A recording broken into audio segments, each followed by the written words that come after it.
It's the Yeti. All right. Yay! I think you can hear me now. So that sounds good. Video capture device doesn't have any audio, which is fine. Desktop audio, however, we need no. Have that be that one. All right. Okay. Oh my goodness. I think we did it. Swag leaps. Because it's sub time. Oh, snap, Swag. I appreciate that. Here we go. All right, so this was a sealed I had opened earlier. And you guys can hear me. And you can hear the stuff. And we're good. All right, cool. So long story short here. It's a sealed deck. You know what I mean? And I was like, oh no. I felt like I was looking through here. And the white cards were okay. You know, like I got like some cool constructed rares, which don't do much because even still on Arena, there's no fetch land, so whatever. Fable Passage kind of counts. But yeah, you have Minimus Containment here, Blessed Hippogriff. Like some of these are just so weird. What in the hell? What? Okay, what is going on right there? I need to know. I need somebody to point. What the hell? Look at this. It's the only one with a weird ass picture. And she's all weird and deformed, and that's the blue one? Not the black one? What? Like, that's just freaky. She's now a Gith horror warrior. I feel like they may have put it on the wrong one or something. Like, I don't get it. So that's just a me thing. Maybe it's just a me thing. All right, that seems kind of weird. Guardian Naga. That's an excellent card. For all intents and purposes, 5/6 vigilance with a disenchant stuck on it. But yeah, I was building a lot of my blue stuff because I felt like all the blue cards were really good, and just started with this card. This card right here in sealed seems ridiculous. If it ever hits them, you scry one, draw a card. You're in blue, which is the color that has evasive stuff. Yeah, you know, I think we had it in Innistrad, but like, what's that got to do with D&D? I don't. A man was confused. I felt confusion rest itself upon me. But yeah, so the white seems fine. Like, it's fine, you know. But I was like, man, I got goggles. I got this dude who can eventually draw some cards, which I like. This card seems super playable. Like counter that spell.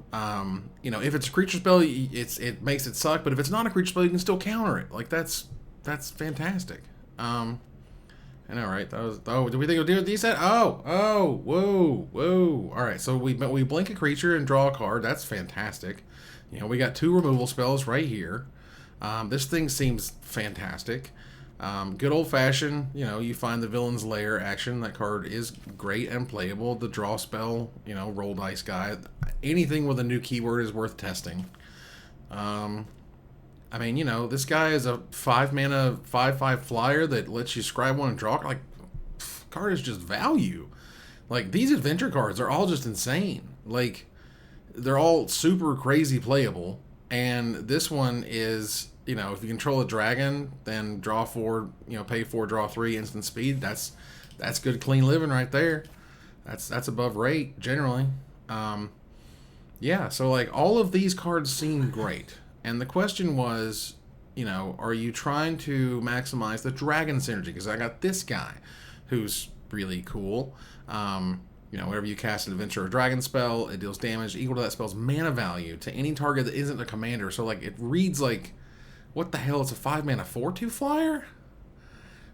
That's some really weirdly low toughness, honestly. But yeah, so that card seems unbelievable. But is our red good enough? Do we have enough dragons? This is one of our rares, the beastly with the boobsies. Not that there's anything wrong with that. Yeah, but a 6-mana 4/6 flyer, you've already got me basically on board at that point. And you cast spells from exile like you do with adventures, right?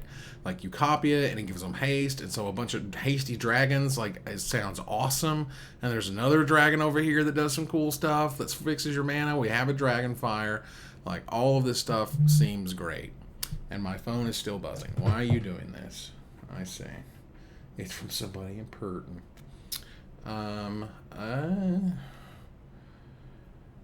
So, let's see. Where are we at here? So, if we want to go ahead and play our cool rare, right? And we want to play this thing and our dragons, because Dargons, and this gives dragons haste, which seems cool.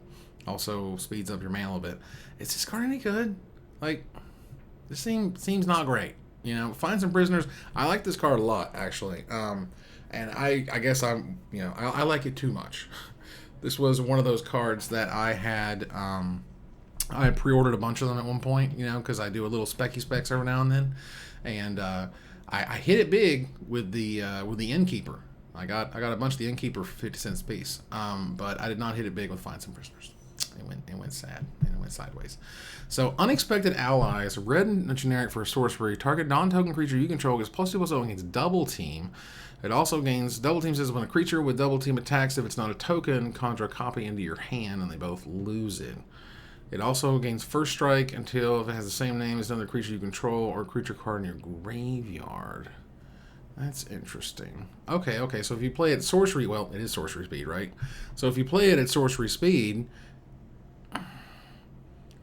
okay, I see. So you have to either have another copy of double teamed or get lucky and get 2 copies or something, I guess. Seems weird, but overall, I mean, I don't know. Gee, that's an awkward card. I don't know. Like, you're getting another copy of it, right? You're giving it +2/+0.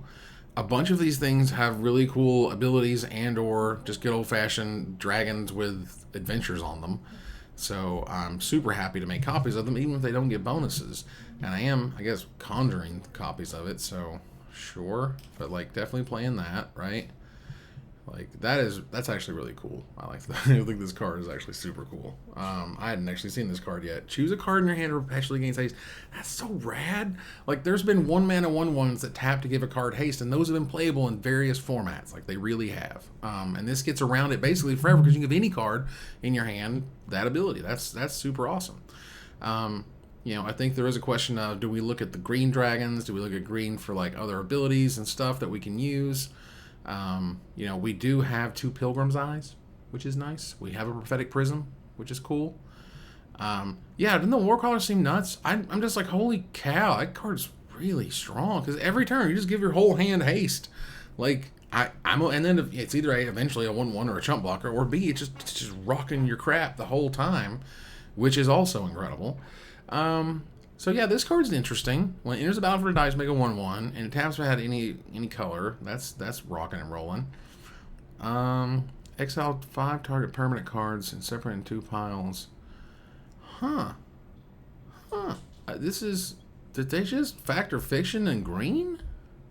But it has to be permanent cards, right? Which is the difference. That's kind of amazing in many ways. Yeah. So anyway, so playing our really cool Dragon's Legacy thing, which seems super awesome. Baldur's Gate, that's a really weird card. So we're at 35 cards right now. Lantern of Revealing. Look at the top card of your library. If it's a land card, you put on the battlefield tapped. If you don't put the card on the battlefield, you may put it on the bottom of your library. Interesting. It's a mana rock. Like, literally level 0 is mana rock. Which gate's in the pool? Baldur's Gate. That's the old Baldur's Gate. I have no other gates as far as I can tell.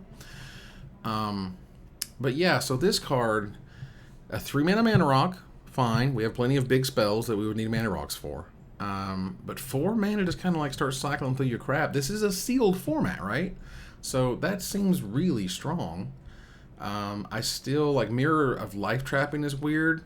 I just, like, I don't, whenever a creature enters the battlefield, and so, like, that's any creature, right? And so that means their enter the battlefield effects will start bouncing as much as yours are. So that's like, that seems cute. That sounds like a cute card, not an actually competitive card, unfortunately. I need to pause for just 2 seconds. I will be right back.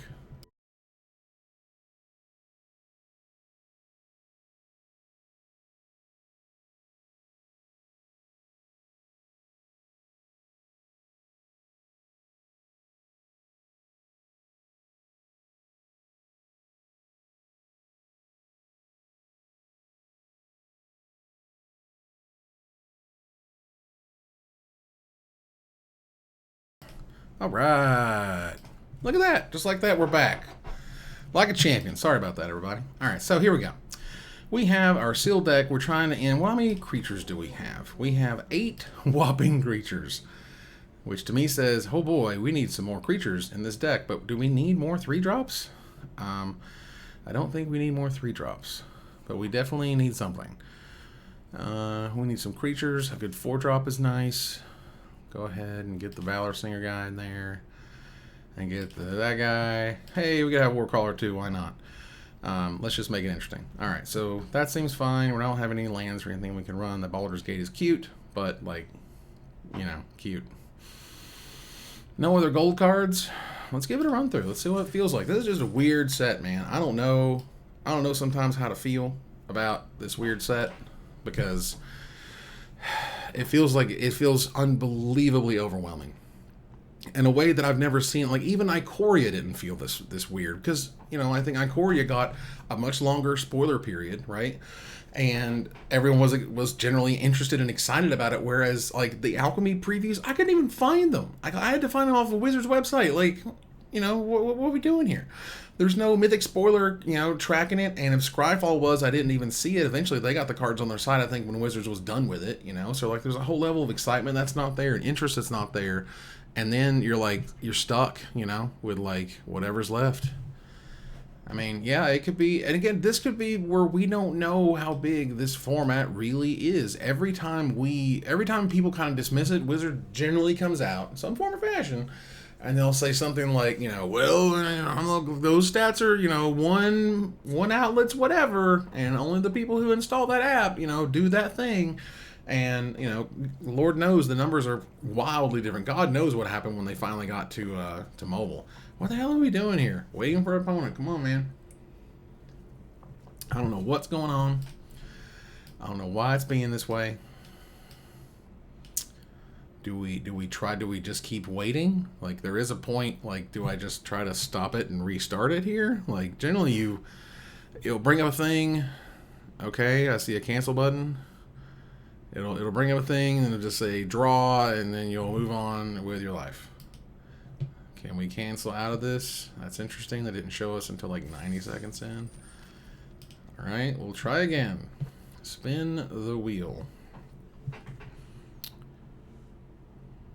Yeah. So, yeah, I don't know. I mean, this is a weird set that just defies precedence, you know. We don't have anything to point it up against it. And when that happens, you know, a few things are happening. One, Wizards might have just juiced the living hell out of this thing, and we haven't really realized how much it's juiced, because they do that when they do it the first time for basically anything. Or we just, you know, it might be as powered down as freaking Commander Legends 2 was, which was such a gigantic disappointment. I swear to God. And I think because, you know, Commander Legends 1 was such a surprise that it just, like, I mean, it just sold, man. Like, that set was unreal. And it was good top to bottom. It had good reprints. It had good new cards. And so the next set comes out, and all it's got are okay cards. And that's a serious problem. +1/+0, no end of turn, smashy. I like the Invoker. 8 mana, draw 2 cards. I'm in on that. That's really cool. And, like, we're curving out great here. Like, this is fantastic.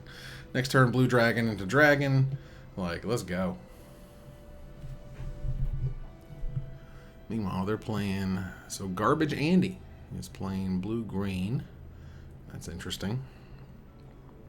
You know, that Prosperous Innkeeper, like I was telling you, snatch those suckers up at 50 cents a whack. And let me tell you, I'm not a finance guy, all right? I'm not. That's not my deal. I usually miss more than I hit. But I will tell you right now, my number one thing I would get a bunch of copies of, if you were able to get a bunch of copies of anything, is Slip Out the Back. Go get as many copies of Slip Out the Back. That card is unbelievable. It is crazy good in Standard. It is crazy cool in both competitive and casual formats. It lets you play politics. It saves your own creatures. It counterspells. It does everything. The card is nuts. Where are we at? Let's do some scrying and drawing, shall we? Do I want to draw that land? I mean, it'll guarantee I get to 6 for the dude or for the girl or whatever, the orc. Anyway, Why not? Will they triple block the Invoker? I don't know. Do we care? It looks like they're trying to, like, you know, they're trying to sink a bunch of mana. So let's go ahead and just swing for 3 here.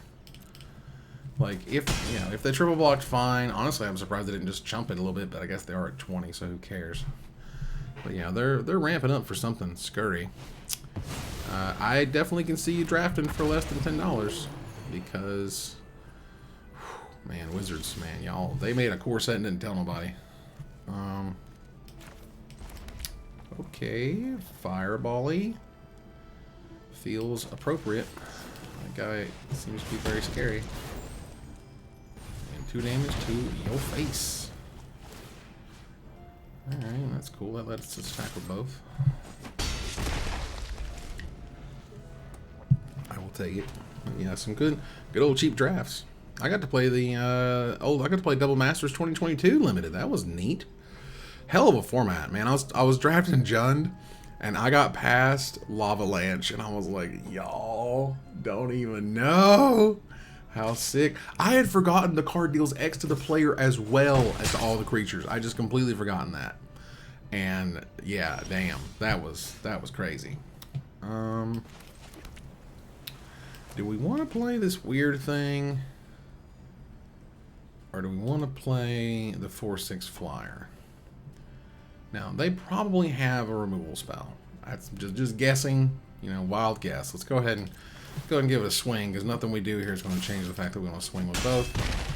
So they have 5 mana up, doing absolutely nothing. So my guess is they're going to counter or kill whatever it is we want to play.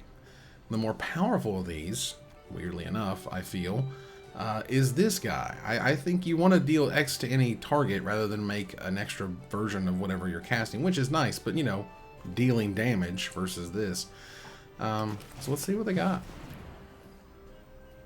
Yeah, my buddy, who was in the same flight as me, told you, and my buddy who was in the same flight as me, oh, nice. Nice. Holy cow, seriously? Roll a d20 on that spell's mana value. 15 plus, you may cast it without paying its mana. Jesus Christ. Okay. I mean, I knew they had a counterspell. Like, it is what it was. I mean, what are you gonna do? But, dag, yo. Oh, that's a giant dagger. I was not prepared for this. But, for those who are hanging out, just joining, enjoying, this is the stream that will replace the top 10 for this week. We were going to do the top 10 secret lair cards. We'll do that next week, obviously, which is fine. And instead, we get to hang out with this brand new set and look at this weird new set do weird new set things. And okay, it seems fine. Sealed Nurturer. What does that do? Green, cast dragon, gain 2 life. Okay, awesome. I don't know if it was the right thing to hold this guy back, but I made a choice, so here we are. Alright, well, next turn I can start drawing 2 cards with the Invoker. That's pretty cool. This is equal to its mana value? Woo! Man, that's spicy. That's half their life total right there. Like, if they have a removal spell, their Lozan is dying. Like, it is going to die. There is no question. And if they ain't got it, if they ain't played it by now this turn, they don't have it. Conjure a card, follow the blah blah blah. Okay, cool. That's neat, I guess. Warcaller hanging out, I'm not sure. So, what is happening here? Like, I guess we'll just play this guy. Your face seems pretty good. Ah, why would you let me get that on the stack? That just makes no sense to me.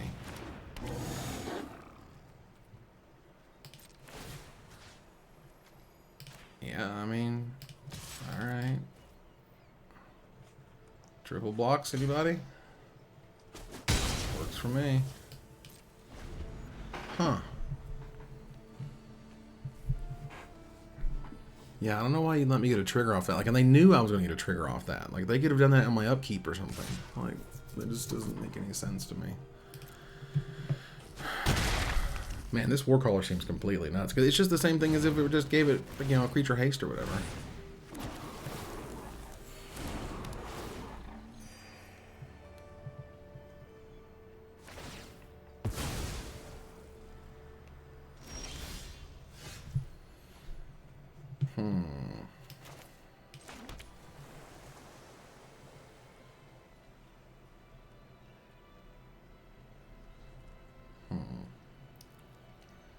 Well, this is awkward.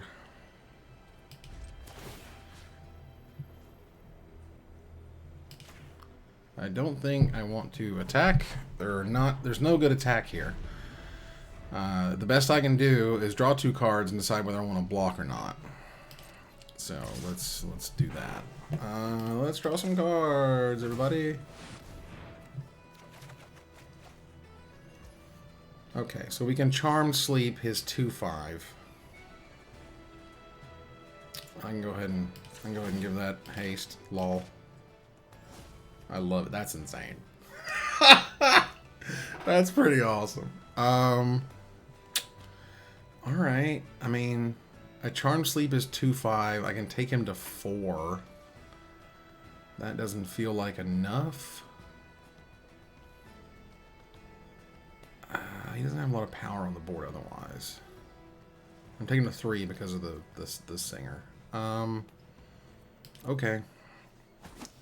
I gotta ride on the fact that their 4 cards have to be not great.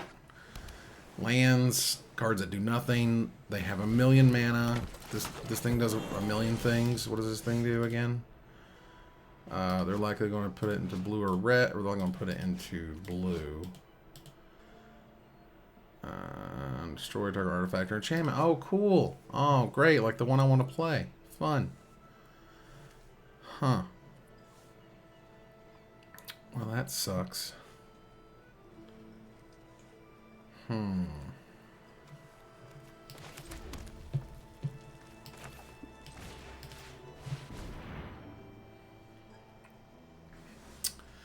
mean, I have to play for the win. I don't really want to play for the lose, you know? This is the best I can do with what I have at the time. So I can play this guy, and I'm not going to attack him. It doesn't really matter. I'm just here for chump duty. Wait. Oh, wait, I'm stupid. Never mind. Okay, well, that was awkward as it can be. I don't think I was going to draw out of that one anyway. It's fine. All right, some things we learned. Pretty cool spells. I don't think I was unhappy with really any of it. The Warcaller came a little late. That would have been nice.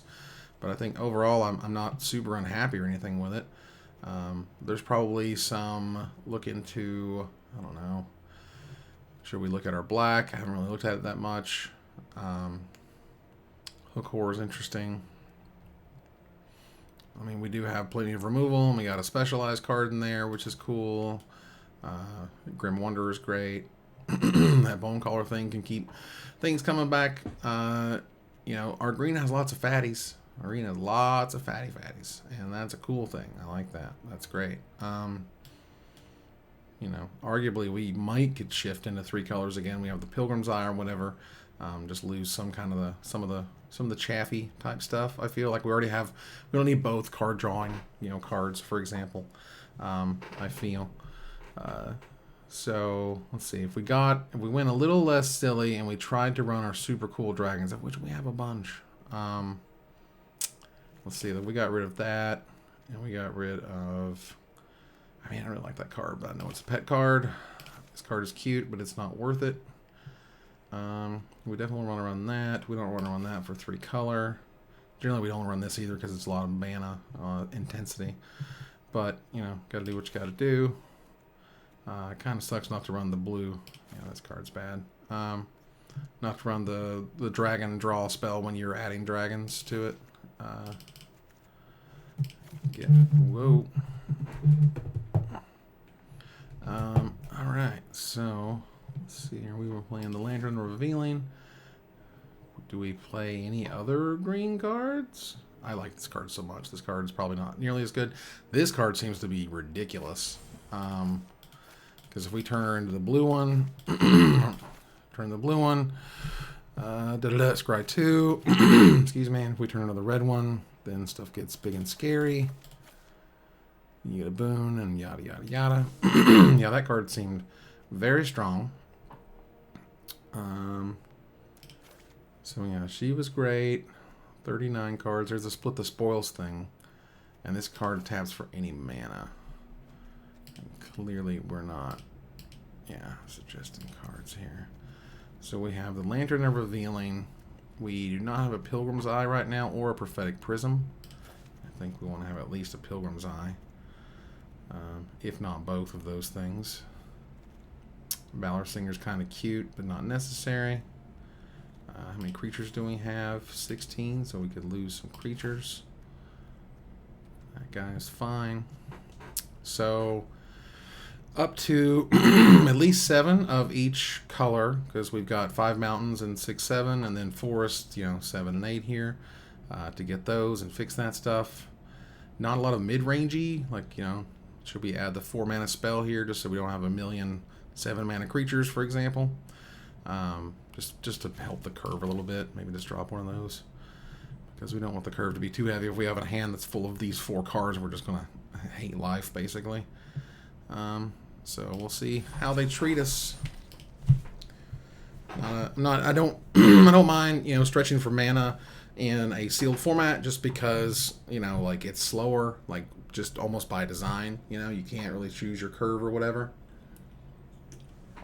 And so being more top heavy, being more specific, like leaning on your bombs, clearly that their rare beat my rare, which also used my rare to beat me. And then you just get like actual perfect mana. Like, I don't know how far to go down the paranoia tinfoil hat chain of what the shuffler does in best of 1 games, but when you play best of 3, it is an entirely different experience. Like, it is remarkable how different it is. Okay. I'm not gonna block, but I'll give him the option.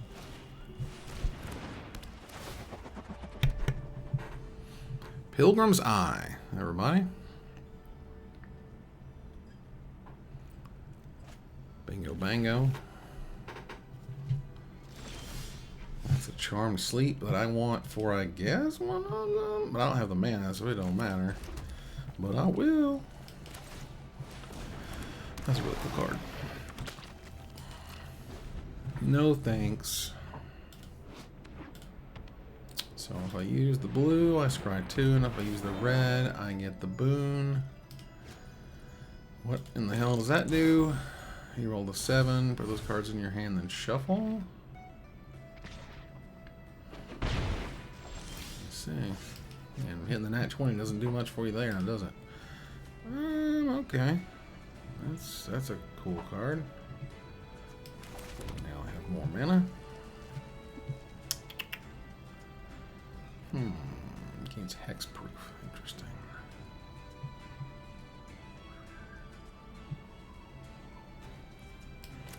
Alright. So we could do this with a double blue, right? We could do this. No, tap that. Tap, tap, tap. We'll do this. So let's play 2 spells this turn. Do that. Tacky, tacky. Getcha. Say go. Not sure how much to put into Caddy Bree of Mithril Hall.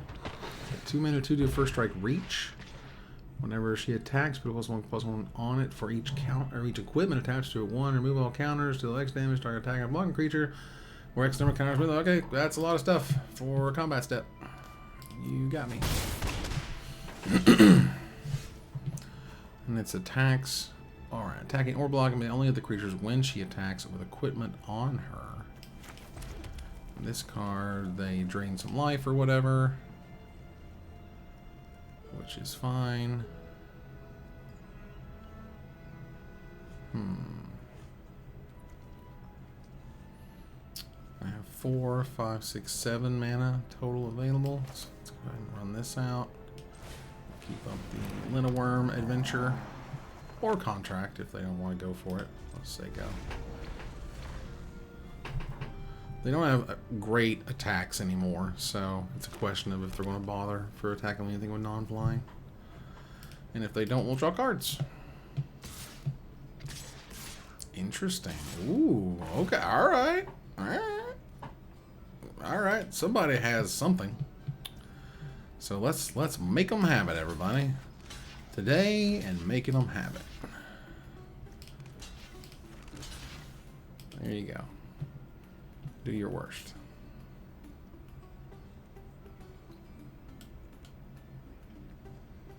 Go on.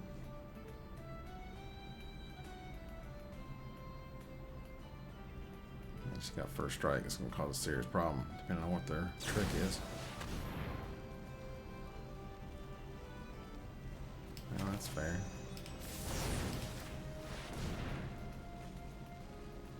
Lol.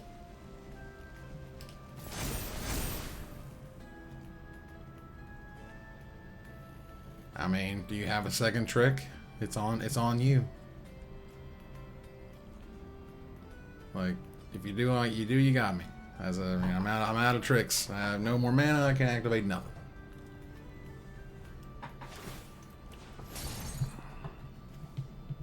Oh, interesting. I'll be honest, I didn't even think about her ability. I'm okay. I was just like, are we letting this resolve or what? You know. And the way he stacked those, I don't lose anything? Question mark. Okay. Well, that was a really weird value spread that just happened there. Let's go ahead and draw some cards. All right, cool. I do not need more mountains, but I could use some rares.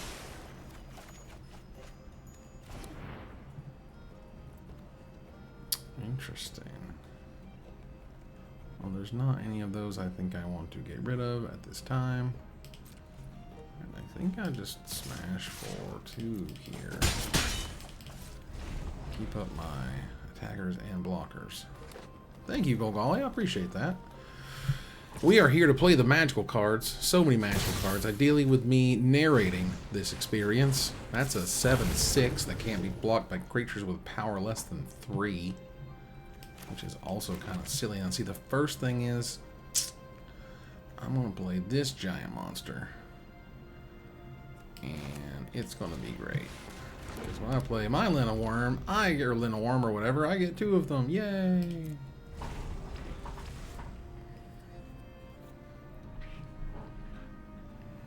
And again, I am at 10, and they are at 18, and that's a long. That is a chasm of life points. That is a non-zero amount of serious life point information right now, and it scares me. It scares me. What the hell does that do? What? X is the greatest power creature you control, and creatures in the graveyard? Damn, really? That card is bananas. Alright, here's the question. Do we block or do we not double block? If we double block, it gets rid of my 4/6, but I still have an answer at the 7/7. And I can't take 7. I can't go to 3 here. I don't think.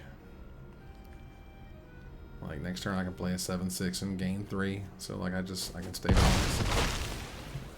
But, ideally, that's hopefully the best thing they have going. My god.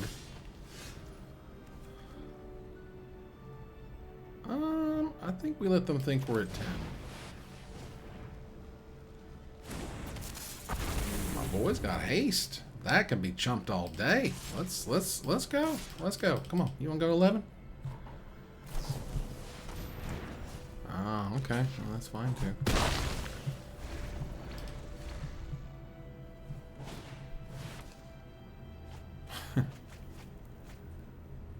Yeah.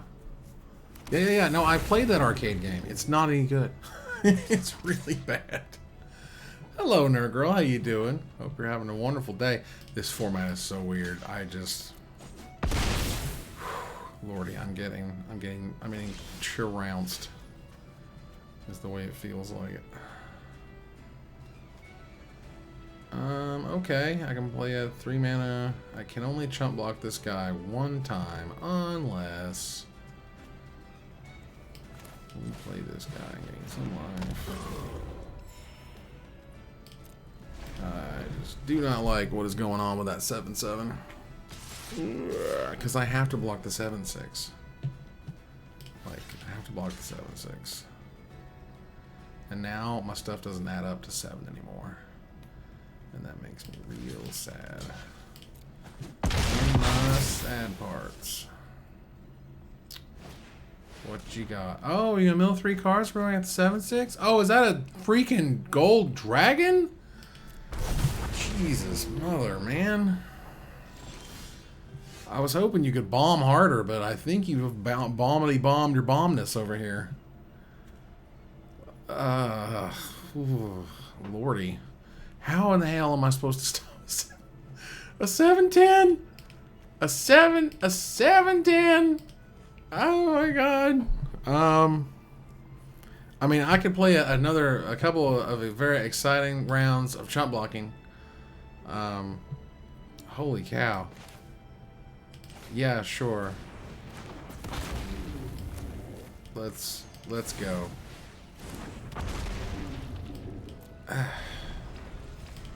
And this one makes like 1/1 blue angel, blue fairy dragon tokens. Huh? Okay. Wait, this one can't. All right, we're good here. You have fun with that. Whew. All right, cool. I feel this is the part where I go, probably did not build this correctly. Even with the red, blue, green, there was a lack of removal. I think I need to go back and highlight and focus on my removal. And with that, I think we go back to the board of drawing and we take a look at all of the most powerful removal that we have. And that is in black with Grim Bounty and Eyes the Beholder. That is in blue with the 2 Charmed Sleeps that we used, which were fine. We have Minimus Containment, Guiding Bolt, which is fine. You hear something on Watch.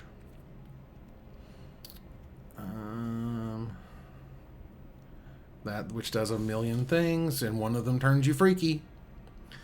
A random creature card. Return the 2 creature cards.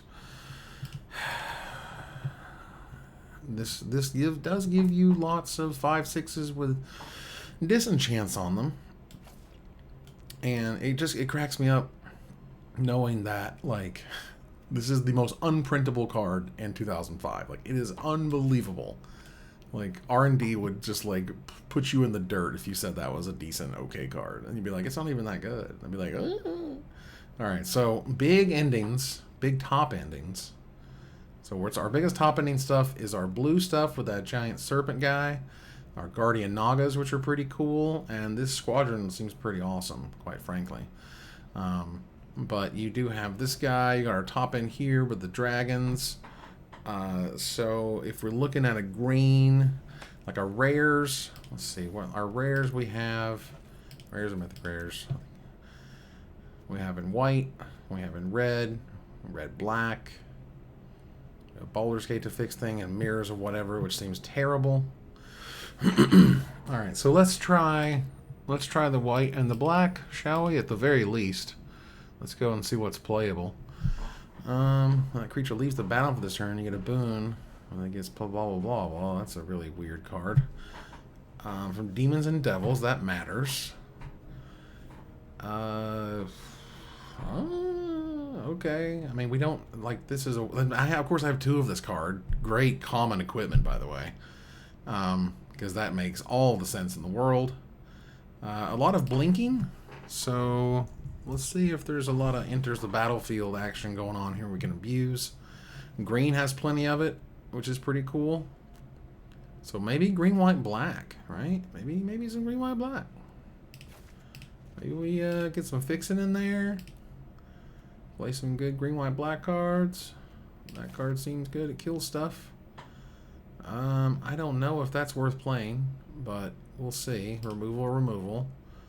Rally, removal, okay. Or rally maneuver, rather. That seems created to blow someone out.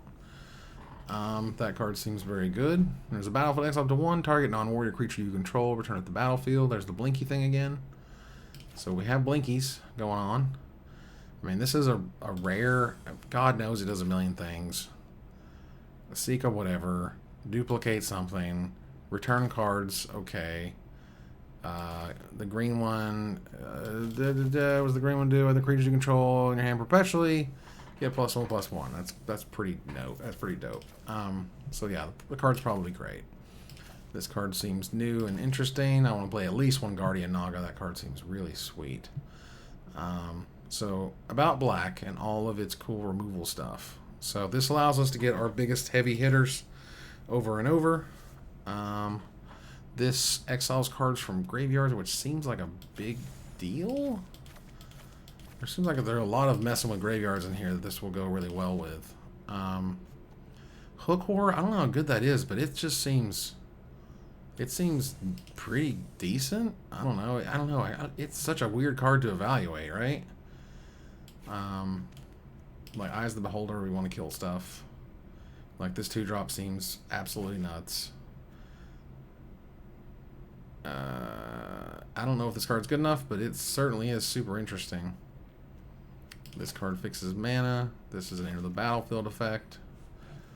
Let's make sure we don't miss any of those. I don't know. Like, we don't have any 5-drops. Like, I think I might want to run this just because we need 5-drops. We literally don't have one. And curving out is important. So, in this battlefield, you may mill 4 cards. This card's effect is really bad, though. That might be kind of... This seems built to make some cool combos happen right here. I don't know if we want 2 Icewind Stalwarts. I don't know if we have enough power in our... Versus, like, maybe some tricks or something. How many creatures do we have? We have 15 creatures. So maybe anything else, generally you want about 14 creatures. That's generally where you want to be.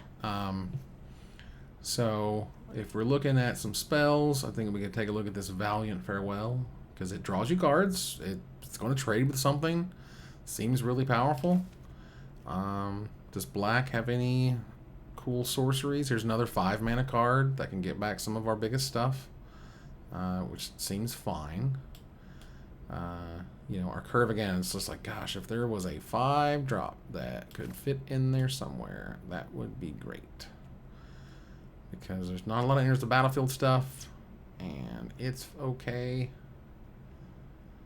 I don't know if I want to run one of those. Rally maneuver, again, just a trick. Like, just give me a trick, something cool to do that will surprise my opponent. Or do I want any more fixing? Another Lantern or Revealing, for example. Will be okay. Just have a feeling that things need... let's run one of those. Let's feel it out. Why not? Right, so we got 7 at least of all colors with our Prophetic Prism and our Pilgrim's Eye, filling out the rest of the 7 sources of the off colors that we have. We cross our fingers. This format is just weird. I've never seen anything like it. R9. Hello, R9. Yeah, sure. I wonder if you, like, exile this and bring it back, is it still specialized? No idea. But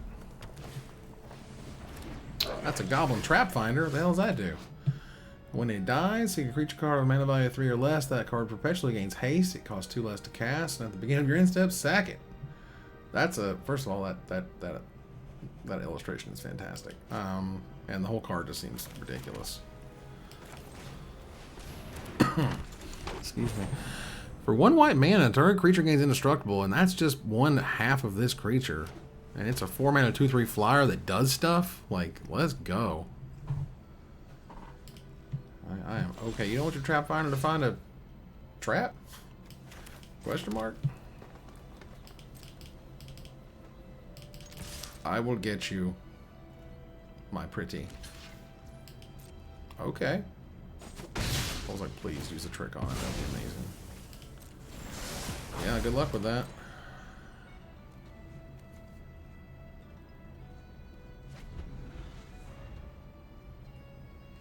Alright, so I can blink that if I want to. That's sweet, fun, interesting, exciting. Crazy magic. Giant fire beetles. Alright. The hell, man. Sure. Old double team menace, huh? That's... permanent control of the battlefield, make a 1/1 flyer. Okay, that's like 1,000,000 words. Alright, cool. There's a Pilgrim's Eye. Could use that. Give me that white up. Thank you. Get that swamp. Oh, yeah. Give me that swamp. That is swamptacular. I don't really care if they get me for 2 and make another 2/2 and they're whatever. Sure. Like, you got me, dude. You have yourself a menace. What? Not Hill Giant. A menace. Come on, man. I can see it in my mind. Kinku Artificer. 3 mana 1/1. Enter the battlefield. 3 multiple cards up to 1. Target non-creature artifact of which they have none. So you're literally playing a 3 mana 1/1?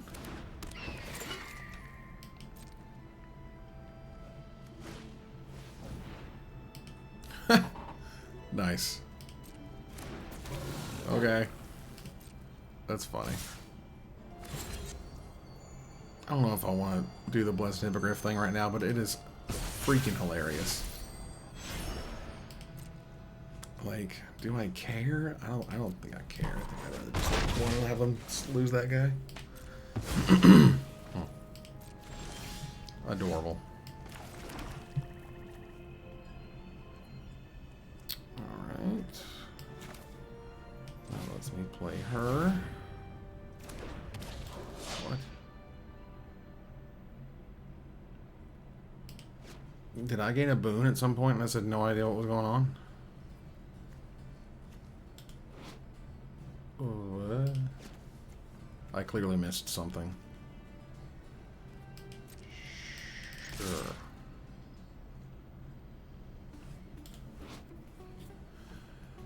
When this creature... Why does it have this... Oh. Reading the card explains the card, everybody. When you cast a spell against when this creature becomes a target, blah, blah, blah. Exile and return to battle. Okay, sure, whatever. Sure go. I have no idea why they played that Artificer. That seems like the weirdest thing ever. Like, did they read that card before they played it? Like, none of that made sense. Like, you didn't have a treasure or nothing? I mean, okay. I don't know why you wouldn't wait till after you attack with it, but okay. It doesn't have haste. I mean, you spent 3 mana to draw a card. Got there. Yep. Yep. Okay. Well, there's a card. Let's go. And I can get anything I want indestructible, so that's nice too. Get ya! That's my riff on Mortal Kombat. Alright. Come on. Get ya. Just casually take the 8. Like a champion. I'm gonna blink it next turn. It's gonna get cray. It's gonna get straight cray. I don't know what's going on, but that vigilance was devastating. Devastating. They have 5 mana. 3 of it is to cast a 2/2 menace.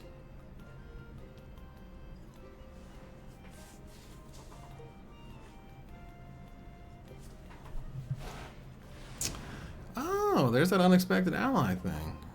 Or in your graveyard, but it's not in your graveyard. So it's +2/+0. Right? Right.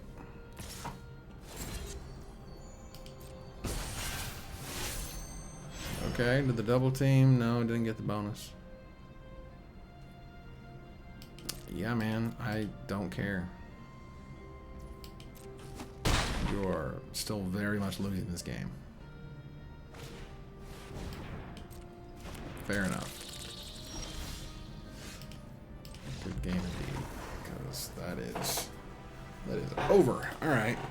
Well, that felt cool. The black seems to be lacking, particularly if I drew either of my double black spells. In other words, I got lucky, which I will take. But yeah, as your splashy color, 2 black, 2 black, early drops feels weird. I did not win on the back of black cards by any fashion that game. But I had some good white and green ones. So if we were to look into it a little bit further here, I can gain life and work out with the Roper. There's not a lot of life gain otherwise, unfortunately. There is that Lantern revealing stuff that we can do. Let's see here. There is... Well, we didn't play her, right? We could have played her. That would have been kind of interesting, I think. But I think leaning into big, scary Dargons with lots of blink effects, with plenty of adventure stuff going on. How many creatures do we have? 1 million. So let's look in Arcane, whatever, because I just want to play that card. It seems so much fun. I don't want to play 2 Sylvan Shepherds if I can help it. So let's play Split the Spoils and go that way and see how it plays. Let's party. I think, did I put in the Prophetic Prism? We do not need the Prism if we're running 2 colors. I wish I had a trick or something neat to do. I guess we could choose a Spike Pit Trap, question mark? Or the Lantern Revealing. Again, this is a sealed format. It goes super slow, and we have lots of expensive cards, so I'm not super unhappy with that. Alright, let's do that. The repeatable effect... yeah, thanks, 6-9. The repeatable effect is, you know, what is most exciting about that card. Like, we could run... you know, the Prophetic Prism or whatever, and we draw a card, but that's, you know, but that card lets you draw cards over and over and over again. Even if it's a little bit expensive, because whatever. I'm not finding this format to be very slow, per se, but, you know, it is what it is. Goodness. As we wait so excitedly, I think after 30 seconds, they say just to go ahead and cancel and try again. I don't know the intricacies of matchmaking, but you figure you'd have just as good a chance waiting than restarting, but I don't make the rules, man. I'm just here trying to play a game of Sealed for you, for us, really, to see what's going on in this wacky wild set. So if I lose here, I can immediately throw all this away and do it again. Or draft, if there's enough drafters out there. We got to wait on those to see when they show up. Currently waiting 30 seconds. Yet again, it's a full minute. It's a full, complete minute of our lives that has passed by here. And what I'm trying to do is not do that. Is not wait forever for my match. Dear God, make me a bird and have my opponent connect to my game. Here we go. All right. Pinta Man. What's up, Pinta Man? Pinta. Okay. When you only got 2 colors, I mean, this isn't the greatest. This isn't the greatest open hand. It's just a tribute. And if you get that, you're a real one. Come on, everybody. By the way, if you haven't checked out CommandFestOrlando.com, I will be there. You should make your plans now if you want to go. It's on the 22nd. There are less than 100 3-day tickets left. There are less than 100 3-day Command Fest Orlando tickets left. they will disappear. If you have been waiting, like most Magic players do, you will suffer for it, as a lot of Magic players do. Alright, this says target non-warrior, so he cannot blink himself. I'm okay with that, because that just means my Pilgrim Eye just went and got more and more forests. Let's go. Yeah, man, next time Stalwart gets another forest. Alright, that's cool. That's party time. That's excellent. That's right. I just threw out Ninja Turtles. Can't stop and will not stop. Alright, this is another one of those whatever. Creature gains flying forever. Oh, okay. It specializes into a million things. And then when you attack, something goes wrong and haywire and weird. Got it. Okay. Bingo, bingo. Go ahead and do some blinkies.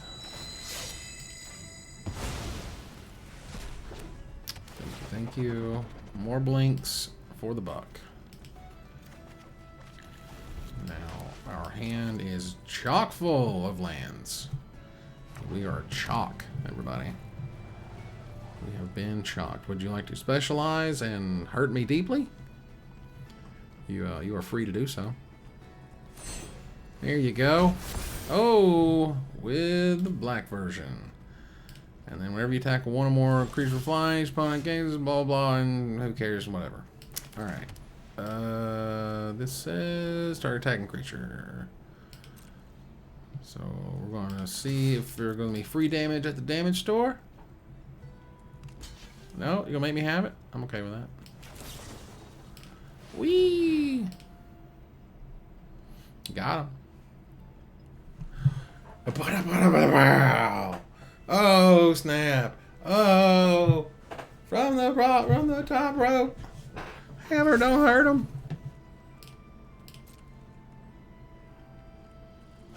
Bam. Deal with it. Get dealt. Understand. Mistakes were made. Probably some out of consternation of what in the hell just happened there, and who is this clown, and why is he playing that card? We don't know. Skullport Merchant with brand new artwork. Cool. Man, did y'all hear about all the nerfs this morning? Nerfing the Cauldron, nerfing the cat and the Meat Hook Massacre? Goodness gracious, what a dagger. Okay, well that's not going to help us right now. Is there free damage at the damage store? Anyone? Free damage at the damage store? Free damage at the damage store? Come on. Oh, that's right, there's free damage at the damage store! Oh shit! Oh, that's good times. That's excellent times. Oh, shiitake mushrooms. This boy got destroyed. He outguessed himself. He played himself.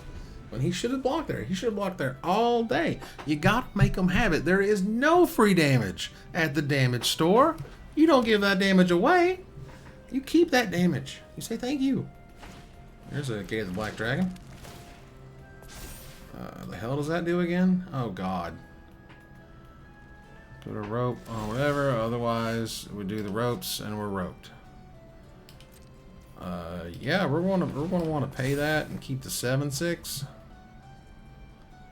That seems positive. We're gonna go ahead and get in for 10 here, like a champion. Free damage at the damage though. See, we have a disenchant. You see, this card is weird. This card is like a really delayed, weird, freaking wrath thing. I don't understand it completely, to be honest. Sure. Alright, cool. Well, in the meantime, disenchant crap.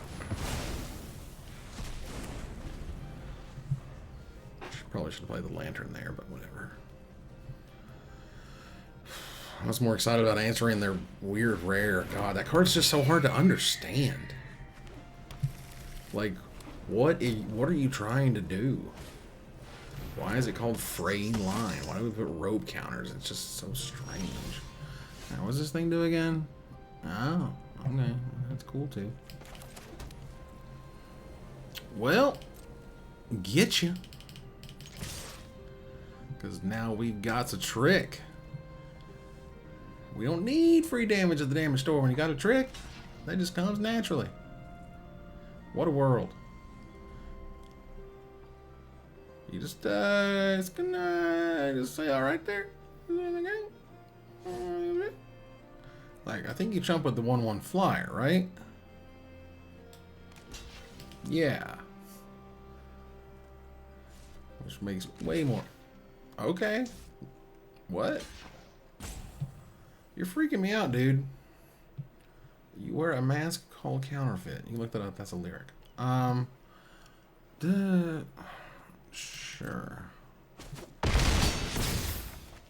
Cool. Alright. So that turns into whatever. And then we play $1 million/$1 million. Might as well be. Next turn, will a smash. And first of all, that's game on board.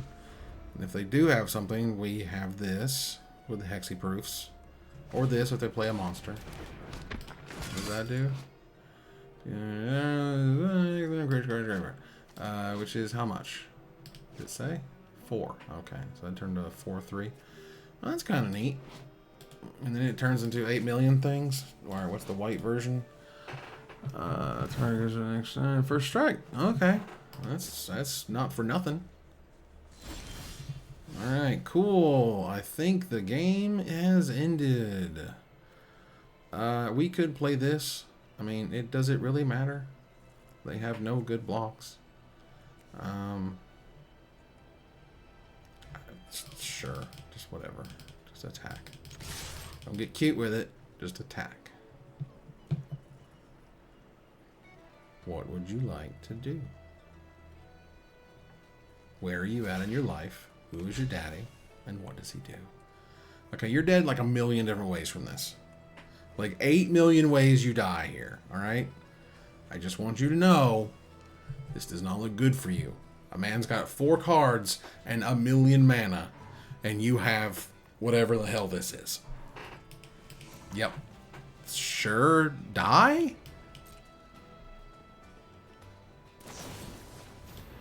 Daisies? Yeah, no? And of all the things, the Pilgrim's Eye? I guess, I mean, whatever. You do you, man. I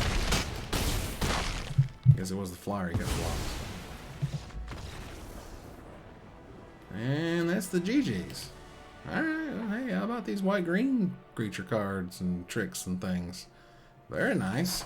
Yeah, so the Magic the Gathering Armageddon thing, man. There was in Orlando every year there's like an arcade co-op convention thing, and they came around one time, and I went and looked at their warehouse before they were setting up in the big convention center, and they had it up and running and playing, and it's really terrible. It has absolutely nothing really to do with Magic other than it has some mana symbols in there, and it says Magic the Gathering in the logo. Well, I mean, I do my best to make it look that way, per se. So yeah, that card was, that hand was poopy. This hand's not so poopy. At least we have some 2s, some 3s, some 4s to do stuff with. And we got a trick. I'm okay with that. Yeah, so let's see what you got. That thing does a what now? The next creature, you know, blah, blah, blah, with a plus, plus. Okay, that's cool. I love the boons, man. I'm super huge fan of the boons. I think they're brilliant. I wish we could have them in real Magic. I understand why we can't, but they would still be cool. Like, I don't, like, if you made boons as tokens, I don't think it would be a big deal. I really don't. But, well, that's me. Okay, so we're hurting right now. We're in the big hurts. Like, I don't even know if we want to, like, I guess at this point, like, it has vigilance, right? So it has vigilance. I take the 6, and it hurts, but I take the 6. Unlike a champion, there's a Grim Hire. What the hell does that thing do? What? 1 or more creatures deal damage, make 2 what? Bruh. Oh, this is gross, man. Alright, so I can block here, but nothing says I'm getting out of the next turn alive. This lets me kill the creature, draw a card, help in the future. Like, I'm already going to be hurting in single digits, right? Like, this is gross. Because even gaining a life or two is not going to be enough. Problem is, like, if I block here, that's cool, but if I block here and I don't draw a land, I'm just dead. Ugh, barf. Alright, we're in barfy territory. Make a bunch of creatures. Make me feel bad. Thank you. Okay, well, I drew a land. That's nice. Alright, I'll Smashify. 15, that's a heck of a 15. Cool, cool, cool, cool. Alright, well, yeah, best I can do right now is play a 3/3 and say go. Oh, that hireling. Oh, that's so gross. Oh my god. It's a good thing we play a math game for entertainment. Because now I get to think of -2/-2 on literally everything he can do here. Oh, lordy, that's gross. And if he does an attack with the hireling, I have to kill this thing immediately. Jesus, immediately. They got an unbelievably good start. I got a very slow start. My deck is not for the beginning of the game. My deck is for later. Oh, good. Thanks, guy, person, friend. Because the only thing I can trade with here is the 3/1. It's not looking good for the home team, y'all. It really isn't. Oh, Lord. And next turn, anything smaller than a 4/4, they can just outright kill immediately. Oh, geez. That's gross. And that's game. GGWP. Oh, that was Graham. Oh, man. Graham kicked my butt. Well, I mean, more power to him. I just had nothing. I said absolutely nothing.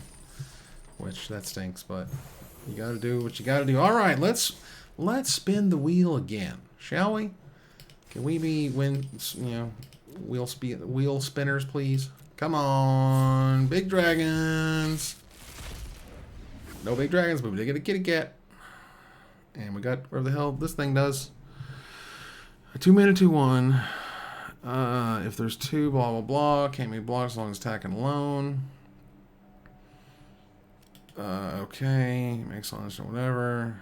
Okay, so she can't be blocked, and whenever you do, you exile instant or sorcery and it does whatever. This card is amazing, as I recall, for specialized of 6. Yeah, Longclaw, I get you. Trust me, I 1000% get you. I don't really... It feels, it's both magic-y, and it's not magic-y. Like, it's like some kind of weird, like, custom magic set that was released on whatever the old Magic client was back in the day that we used other than Magic Online, that you could put in whatever custom cards you wanted, that I designed sets into.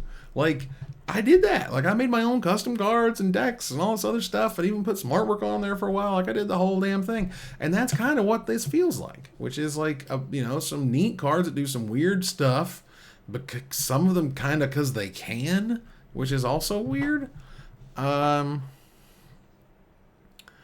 Yeah, so we got a lot of spelly stuff here. A lot of blues, a lot of some reds here. What's this thing? This is the exile all non-talking creatures, and if you do more than 10, you do it again. Yeah, you do the pop, then the pop, pop, and that seems neat. So we're probably looking at blue-red, lots of spells. That's what we hope to open. So yeah, let's take a quick gander here. Let's see what we have a bunch of. 2 of the Guardian Naga, 3 of the Blessed Hippogriff, 3 of the Steadfast Paladin. That's a wonderful 2-drop and all. Ambushed on the Road. That's kind of neat looking. It's not quite as good as the deal 5 to an attacker and all. Let's see here. Anything in particular of note? Two of those. Two Eyes of the Beholder. That's interesting. Ooh. Two Unexpected Windfall. That's very good for the spell-centric heavy deck you want to be playing here. Not a land.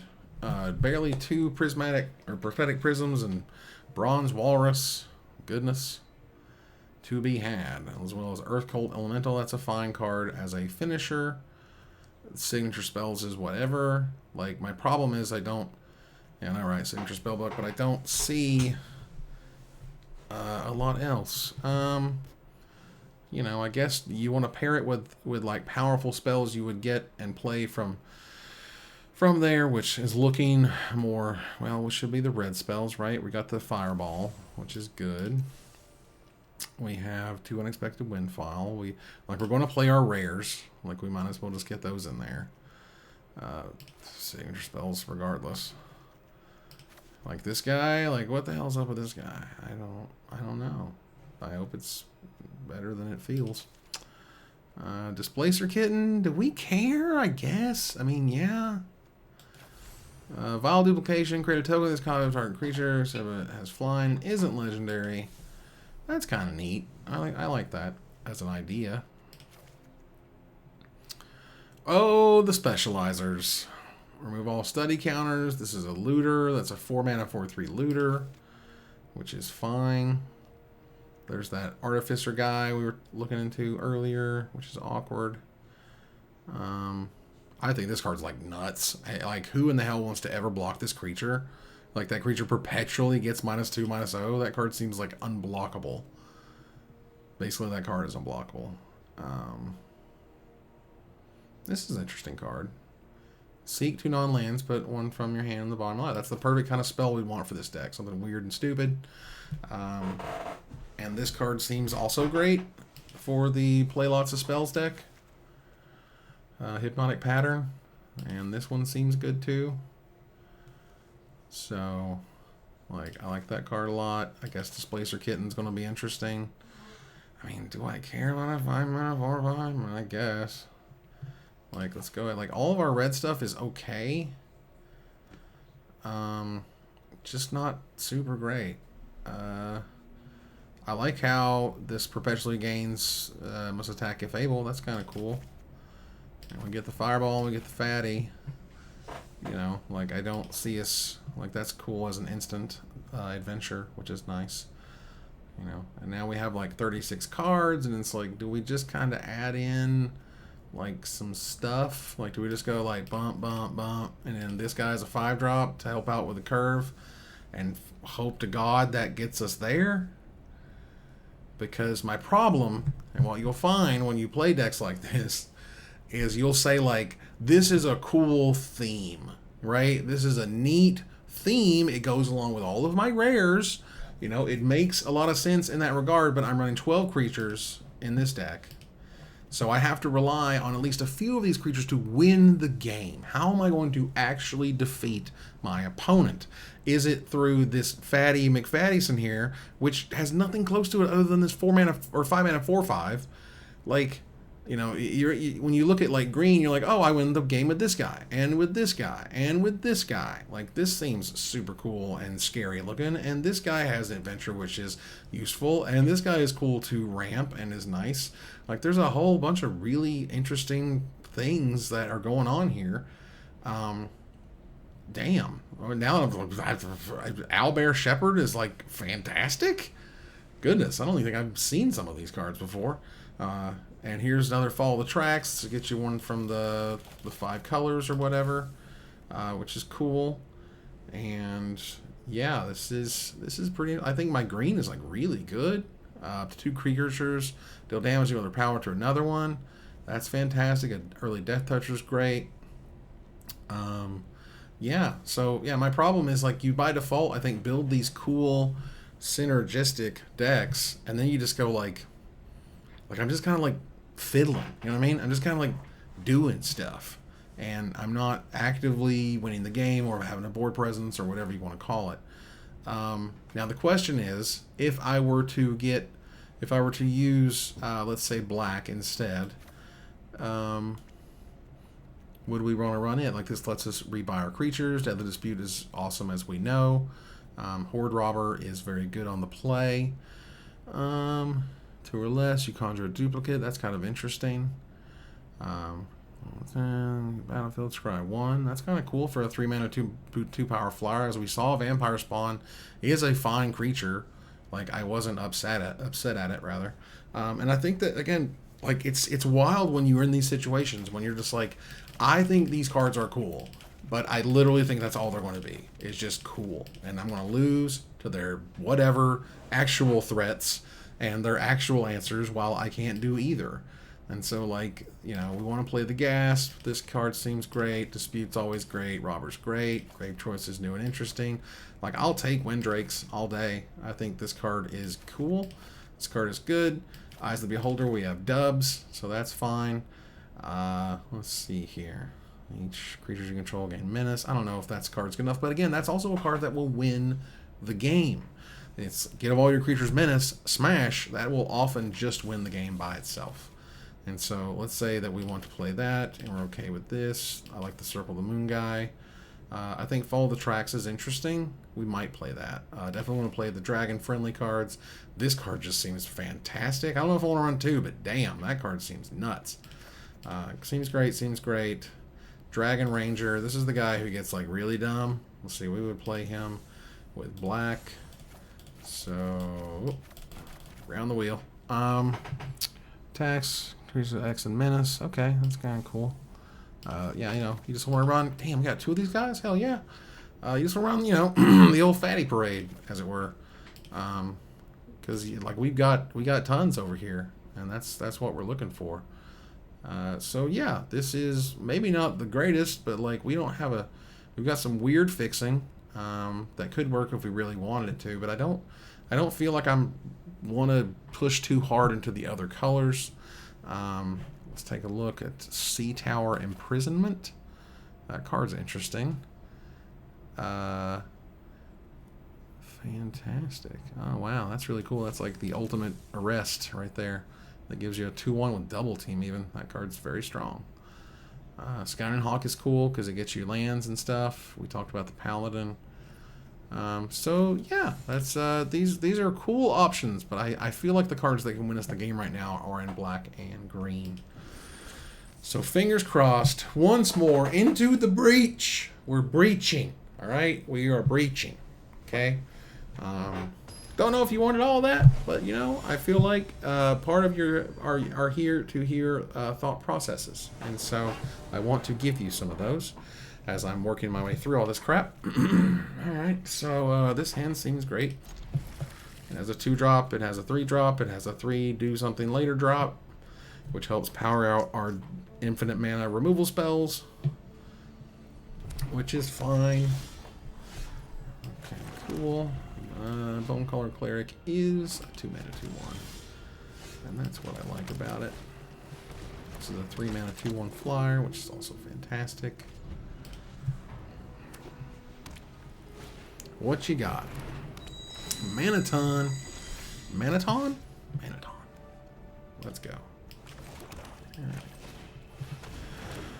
That I will say go. It is there go. My Hill Giant Herd Gorger is coming. Boop, you got me. Red and white. So traditionally very aggressive. Are they going to play something after? Interesting. That's fine too.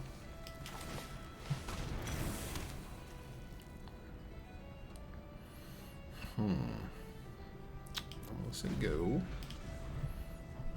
I was scared there for a minute. This wasn't a mana rock. It was only a mana rock for dragons, and I was like, oh god. But no. Yeah, you got me. It's fine. Went 12.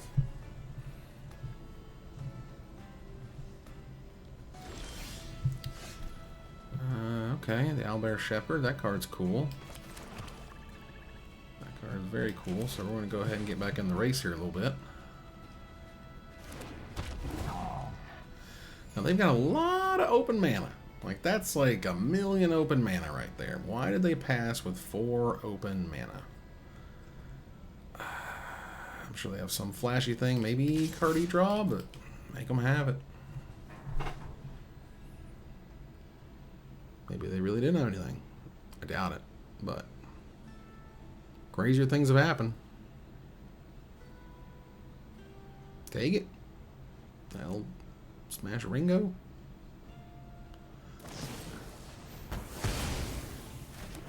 That's fine. Does that perpetually give it? Or no? Oh, just removes all its abilities and stuff. Okay. Perpetually loses all abilities, then humiliation deals damage against critical control. Okay, who cares? What's awesome is that the Herd Gorger and the Shepherd alone draws me a card. That's awesome. I'm a big fan of that. So you want to take 9, huh? Yeah, that card can't block.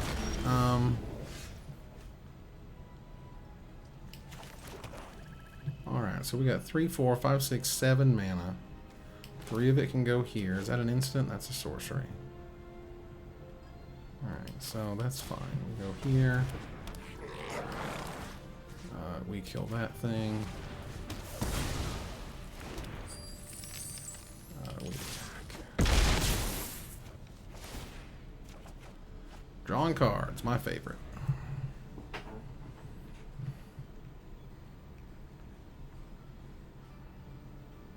They're at 9. We are at 10. They have a 3-2 who can't block. It could be a 4-2, smash me down to 6.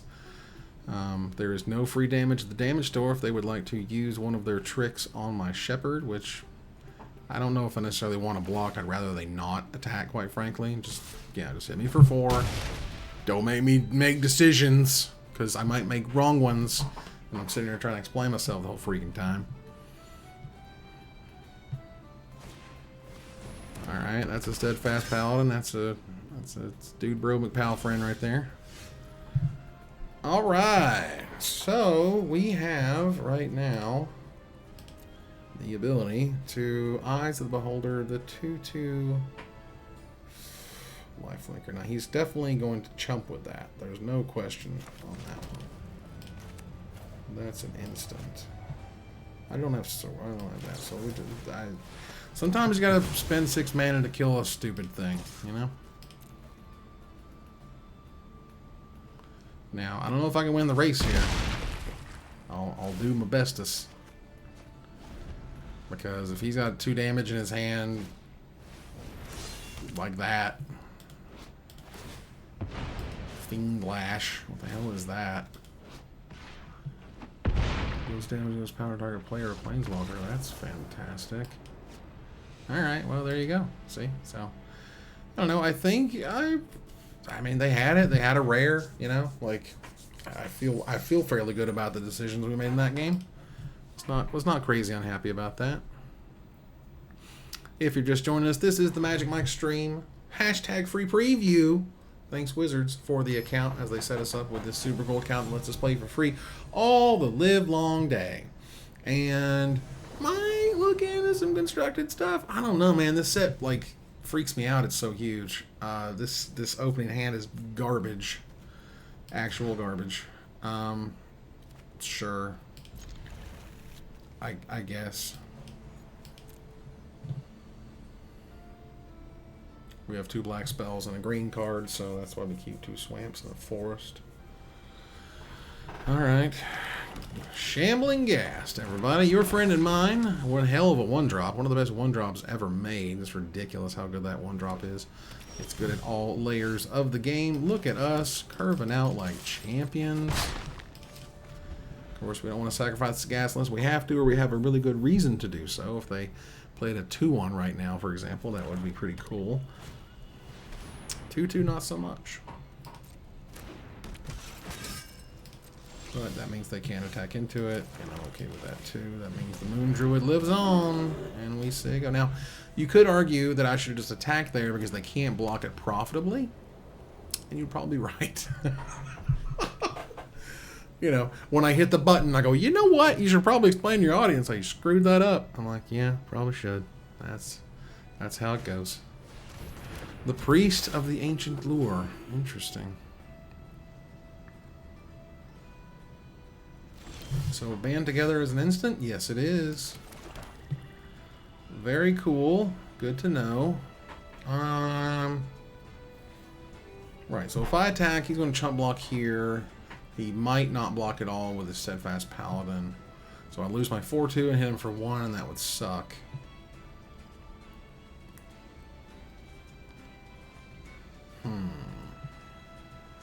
I don't know if I want to give up my 4-2 right now. I think we might just want to draw some cards. This is an instant.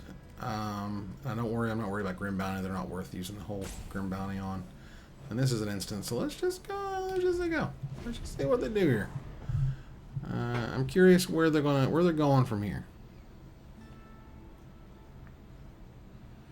Because EOT, Deadly Dispute, kill your priest is not the worst line ever.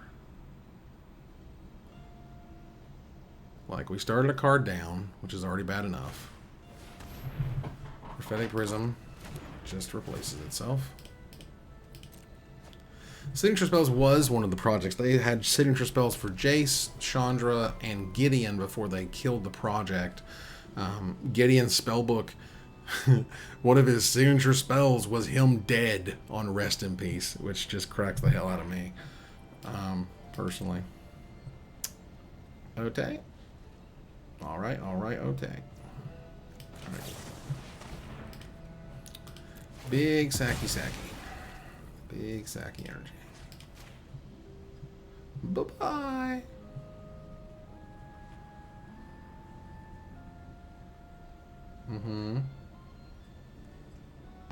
Anna MT 1992.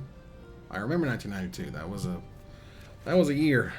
I recall it wasn't my favorite year of all time, but it was a year. Alright. Sure.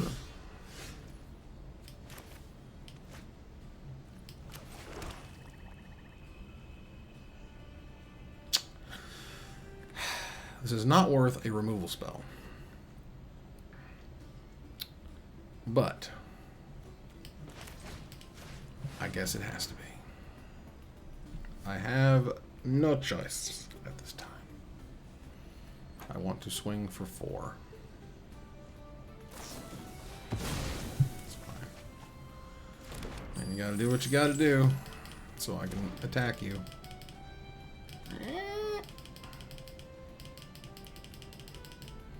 Come on, I'm smashing the freaking thing. You're killing me, Smalls. Let's go. Alright, do the thing, auto pay. Let's party. It is party time. It is excellent. Excuse me. Whew. Goodness. Goodness, I say.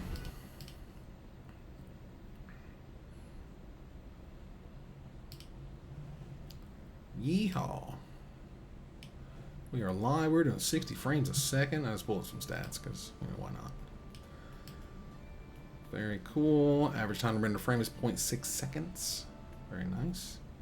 My disc will be full in 35 hours, just so you know. Alright, so champions are... This is the Mythic. Hoo boy. Oh, lordy. Well, that's really disgusting. In the battlefield, blah, blah, blah, blah. Alright, so they're probably not going to block. Excuse me, sir, is this the damage store? Is the damage free? Is it free? Come on. Free damage? Had the damage though? Free damage though? For real?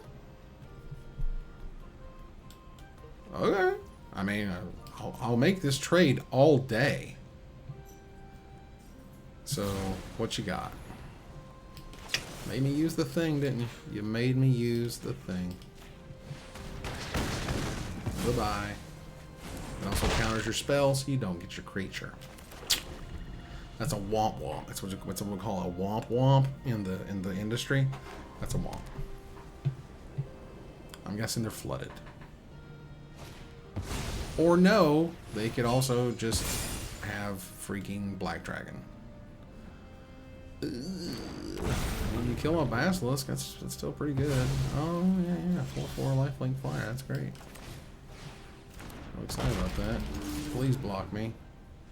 Please block me. Please! I needed more hugs as a child, and I needed more blocks, alright? I needed it. I don't know what you want from me, man.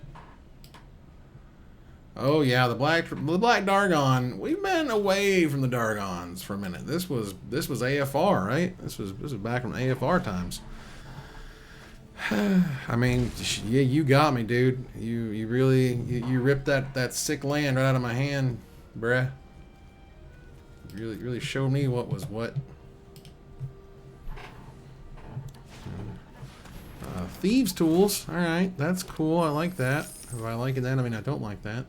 Because those give, well, when they're attacking, can be blocked as long as power 3 or less. Okay, that doesn't really matter. That's just a card to be a card right now. Bingo, bango. Jingo, jango. Let's go. Come on. You can do this. I know you can. Not the worst rip in the world. Especially when I'm swinging for 8. Get ya. Today, and get ya. Yeah. Whenever one or more permanents you control. That's interesting. So even on treasures you get to scry. That's pretty cool. I would say that's high on the neat scale. Would you like to attack me for additional amounts of damage? I promise I will not block. I promise, I promise. I promise, I promise, I promise, I promise, I promise, I promise, I promise, I promise, I promise. Let's go. Let's go, boys. Let's go. And girls.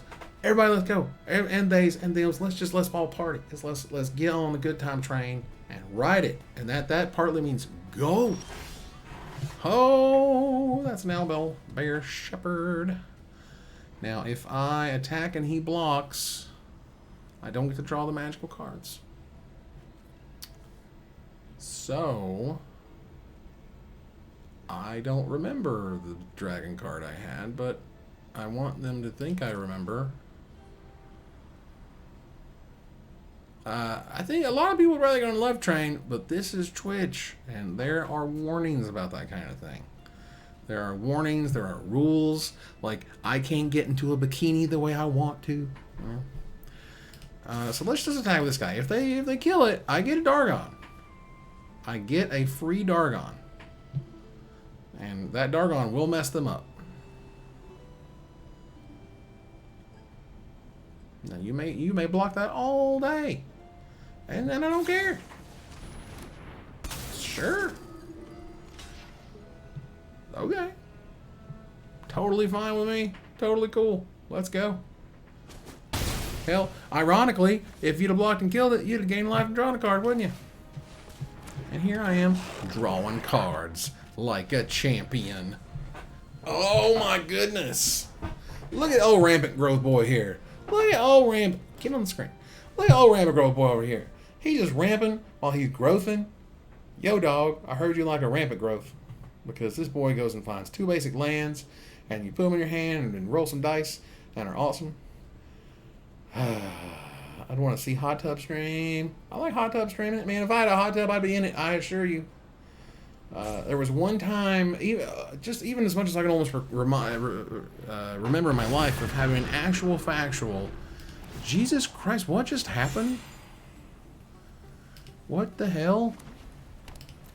Something. Oh, a sin from Avernus. Oh, cool. Really? Oh my God. Okay. Look to God. Okay. Yeah. Definitely want to equip that. That's really cool. I really like what you did there. All right, I'll block with my face. Feels good. All right, well, there's an Eyes of the Beholder. I could have used that about 1,000,000 turns ago. Oh my god, this is bad. We are in the bad way right now. We're not in the good way. We're in the bad. We're not in the good place. We are in the bad place. Alright. I'm gonna say, oh, it's an instant. Okay, thank God. I'm gonna say go. I'm gonna draw a card, because I like drawing cards, and I'm gonna say go. And I haven't the slightest idea of what I'm gonna do now. Except suffer. I mean, for real? I mean, whatever, dude. Okay. So this is their last card. So we have to get rid of their lifelinker. And you can do whatever you want. Oh, was it non-creature, non-land? Okay, well, there you go. What are you gonna do with old vampire spawn there, Budro? +1/+1 flying counter or lifey links. Okay, you can fly. That's cool too. Jeez, I'm gonna take a beating. I'm gonna take a beats McGeets over here. Beatsy McGeetsy.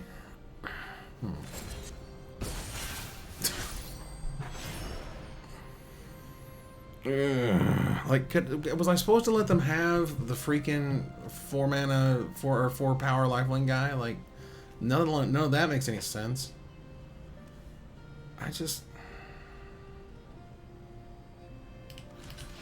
Sure.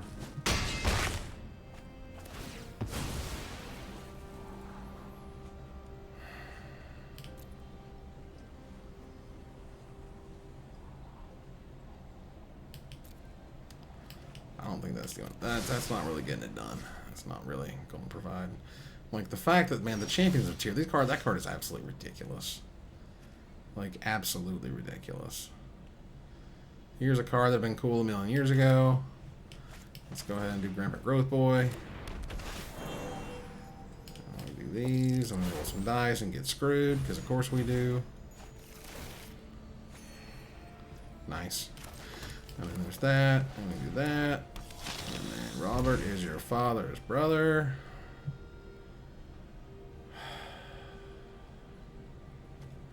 I mean, for real? I mean, are we dead on board here? We're dead on board.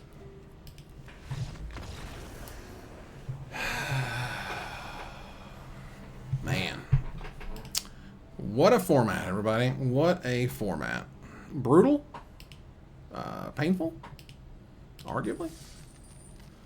I don't know if I felt great about it.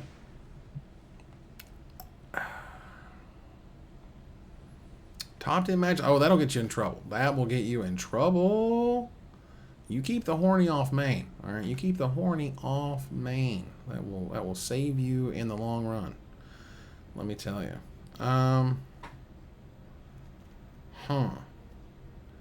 Do we want another Nefarious Imp versus like another giant Fatty McBoom Booms? Like, I think I'm okay with more Fatty McBoom Booms at the moment, if that's my trade out. Because I think we need a bunch of them.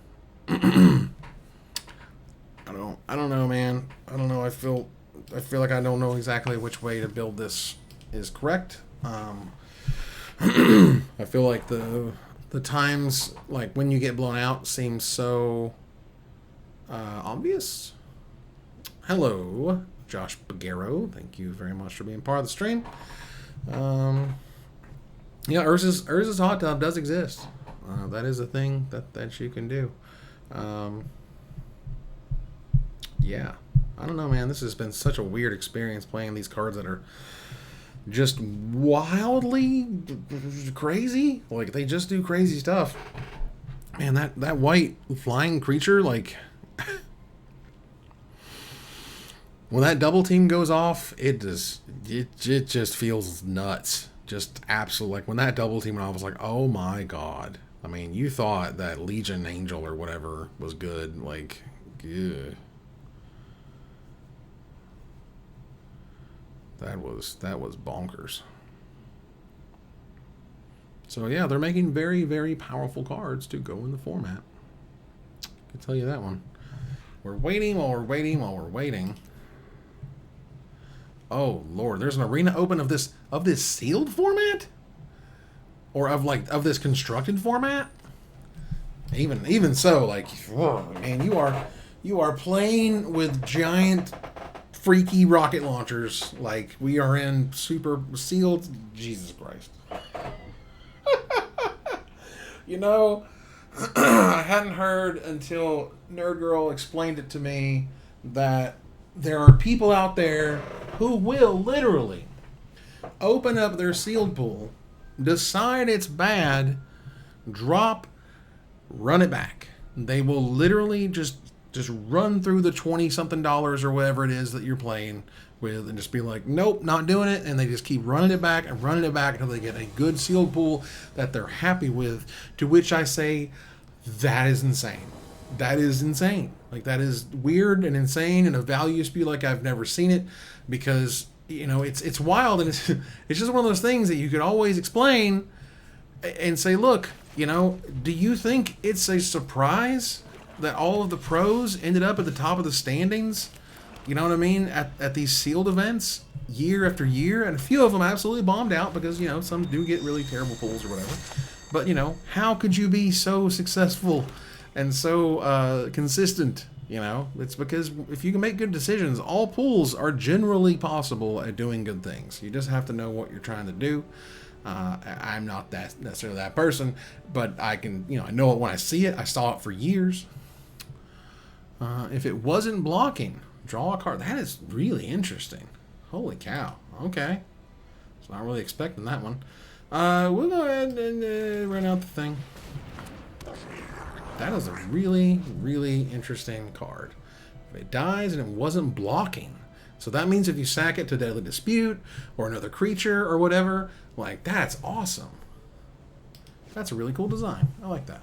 I would love to see something like that in real Magic. You know, real Magic. Actual paper, I can touch it with my finger magic. Alright. Yeah, no. Why would I do that? Not sure. Alright, cool.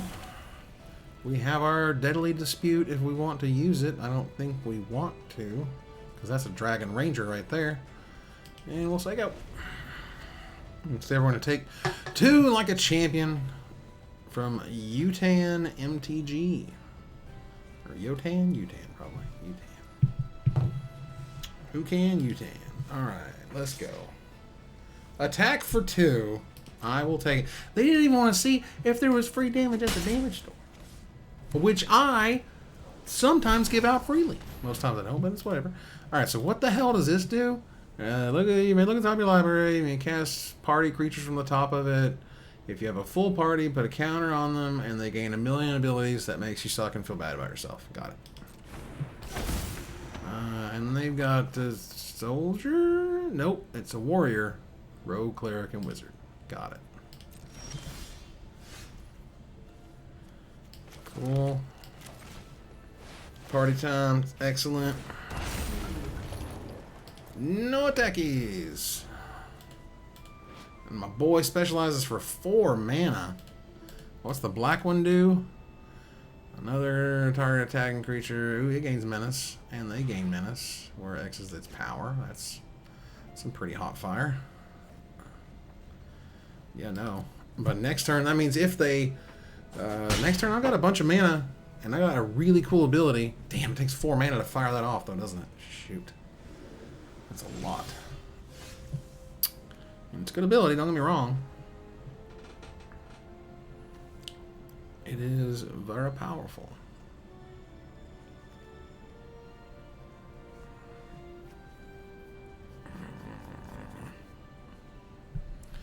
If your funds are close to infinite, I mean, you know, look, if you want to spew the value, man, you are free to do that. You are a grown person.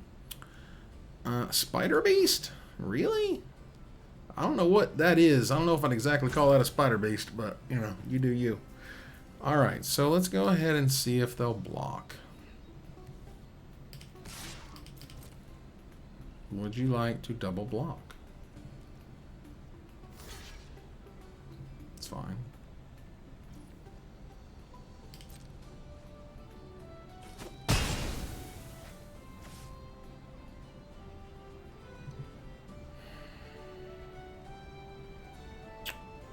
Master Core here.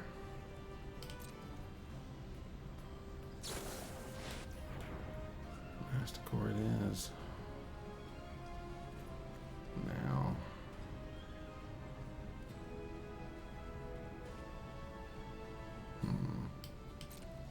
Okay, that's fine. I don't like it, but you gotta do what you gotta do. Yeah, and I also can eder cap that now, can I? I don't know if I want to. It's a 2-1. Keep it in mind, though.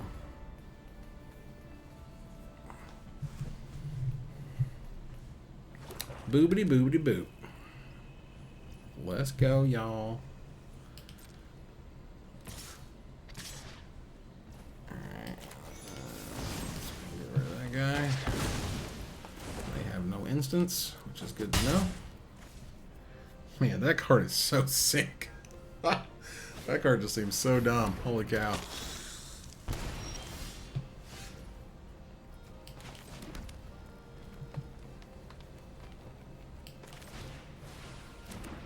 You can sack a creature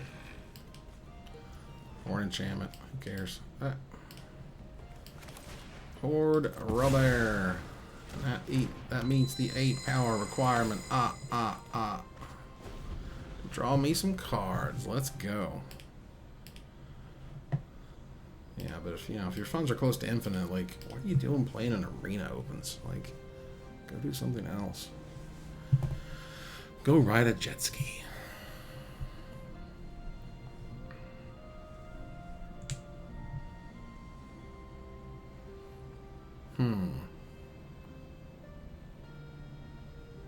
Well, Utan, we just hanging out. Just being baleful beholders. Oh, okay, that's cool. The vampire guy drains another 2. I will have to block the stupid prowler now with my horde robber because we're just out of options, honestly. But that's okay. Come on, draw your stupid card.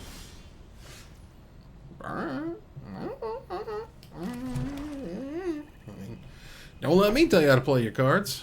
What the hell am I? Some rando? Alright, so there's that guy. Drainsies. And that guy. And a gozies. Cool. I do like drawing cards. I don't know what they're doing. They have a lot of cards to be doing not a lot of things. Oh, that's an Hourglass Coven. Why do they all look like them? Why do they all have the same artwork? God. Why do you have the same freaking artwork? You could have used anything. Like, put numbers on them or something. You know what I mean? Like, oh my God. Like, like in the little pool there, it could have been like a 1 all the way up to a 9 or whatever. So at least we can have an idea of which one was which. They all look the damn same. I'm really curious what this token looks like. Honestly, I'm really curious if it's just 3 3/3s and you have to just know which one does what. I'm just.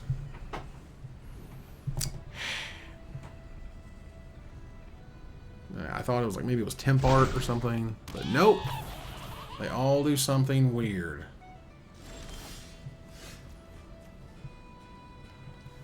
God. Okay. That's awful and dumb. Okay,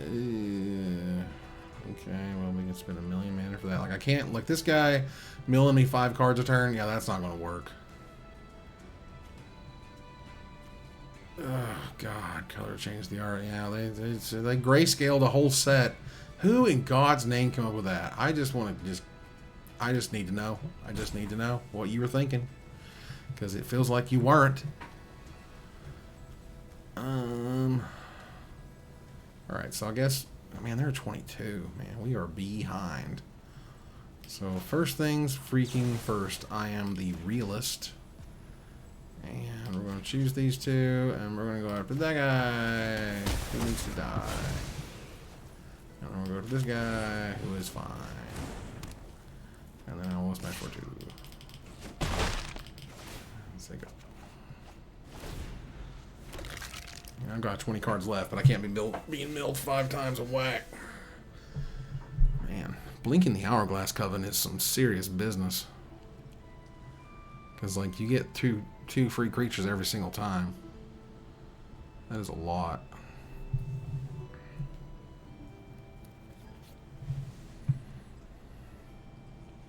Utan. You have quite the board presence, Monfrere. I do experience fear. At the beginning of your upkeep, make a 1/1 skeleton. Okay. It doesn't make a skeleton warlock, so this doesn't pump it. It's kind of interesting, I guess. Vampire Elf Rogue. It's a rare Death Touch lifelink. A 6-mana 4/4. Feed. Turn one lose life with the amount of loss. Friends. Gonna live with the amount of life you gained. I mean, I don't know. I guess you got nothing. Alright. Grave choices, grave.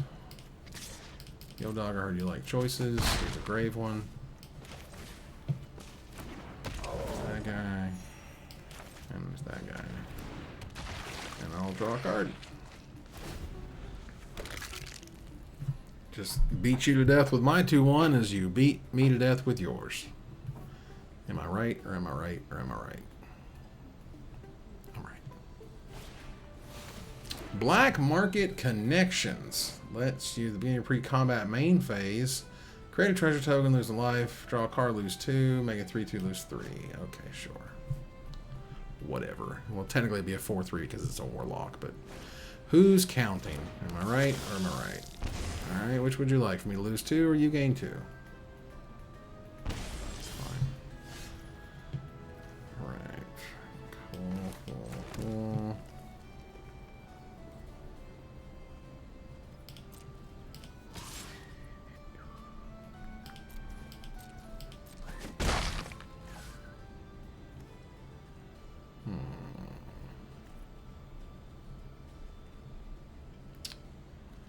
I'll be honest, go 4, 5, 6, 7, 8, 9 mana. That's enough for both of these. Ooh, this is an instant. That's interesting. Okay. In that case, we can go do nothing. But draw cards, yo. The way we likes them.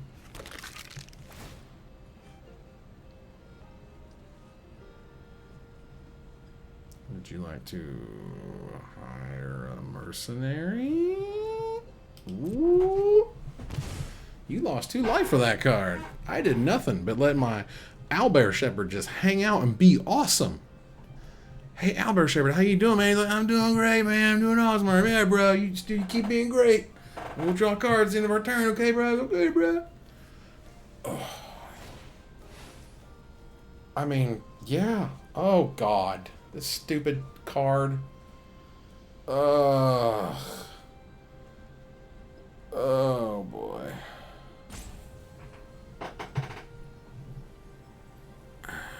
Exile and each creature without a rogue counter on it.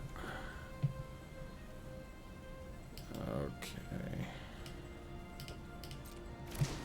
Who are you saving? Hello, Komodo Drake. How you doing? Hope you're doing fantastically this evening. It is about 6:45 where I am in wonderful Knoxville, Tennessee. Where is this going? Oh, lol. Alright, cool. We'll kill that one then. Bye!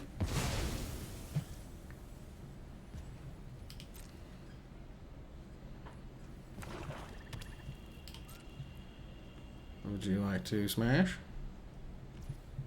More smash for your trash? Give me something.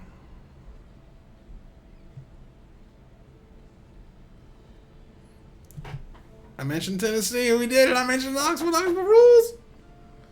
I love it. I love it. Fan-freaking-tastic. Seriously, this is freaking weird, man. This makes me sad in my sad parts. I mean, hell far, let's go. You go ahead and do whatever you want with all that. Just do blocks things. I don't care. Doesn't matter. Because all we have is this moment.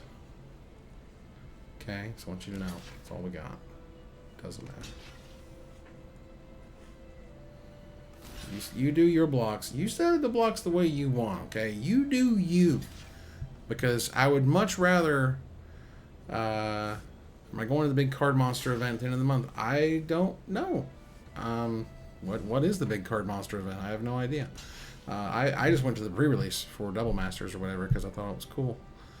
And also I didn't have to build a deck or, really bring anything but myself and buy some sleeves or something, so...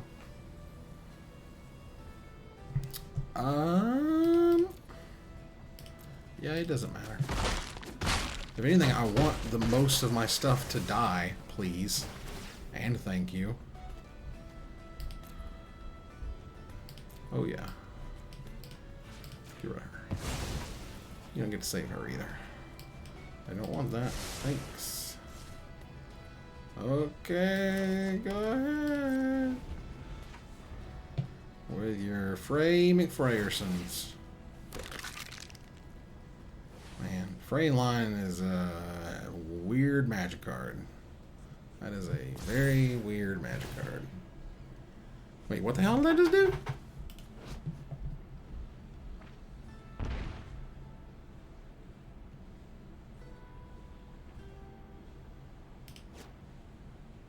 Oh yeah, please do. Okay. Wait, so if I don't... Oh, even better, honestly. Like, seriously, I'm totally okay with all of this. This seems great. Like, I don't, and all you keep is a 3/3? Who gives a crap? Yeah, I mean, if anything, I'm a dumbass. I should not lift the... what the hell am I doing? What am I doing with my life? I thought Frey Line was not an optional thing. I'm an idiot. I'm sorry. Oh, that card is really weird. Okay. I would not have done that if I had not known that, and I hate when that happens. Oh, I get to claim the prizes, all right. I get to claim the shame. I get shame claim. How about some draft? How about drafties? Can we draft?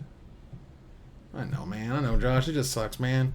Because, like, part of this, to me, is, you're here, obviously, you're in that experience, and I'm trying not to make the experience be like, hey, I screwed it all up because I didn't understand the way it worked. Damn it. I'm going to go grab a drink. I will be right back. I promise.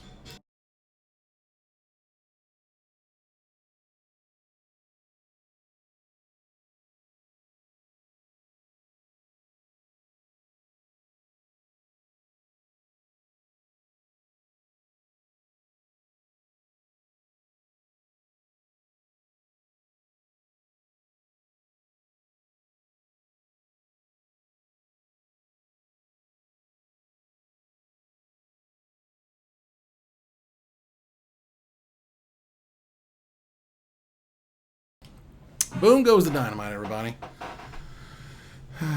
Yeah, it is the quintessential Magic playing experience. Is you read the card told you what it did right there. And you were like, really though? And you're like, I got this figured out. I'm just gonna go, because there's, everything's gonna get exiled. Little did I know that if you didn't save something, nothing happens. And we just keep doing that.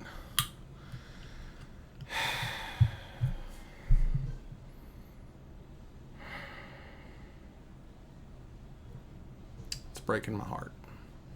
That person who just fell out of the queue, that person's breaking my heart. Where did you go? What are you doing? Why did you leave? We were here the whole time. We all want to draft. We ran out of Diet Cherry Pepsis locally. I can't find them again anymore. I've bought out, well, I wouldn't say all, certainly, but, I bought out my local Diet Cherry Pepsi fulfillment allotment at my local Kroger stores and or Food Cities. Look there too.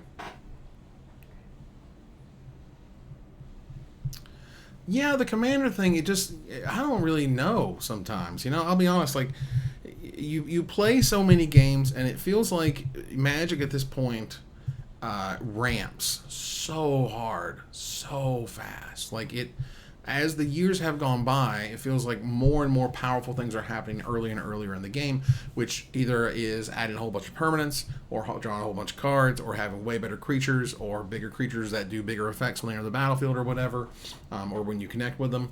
And so those just tend to lead to just giganto boards, just full of the million things. So there's that.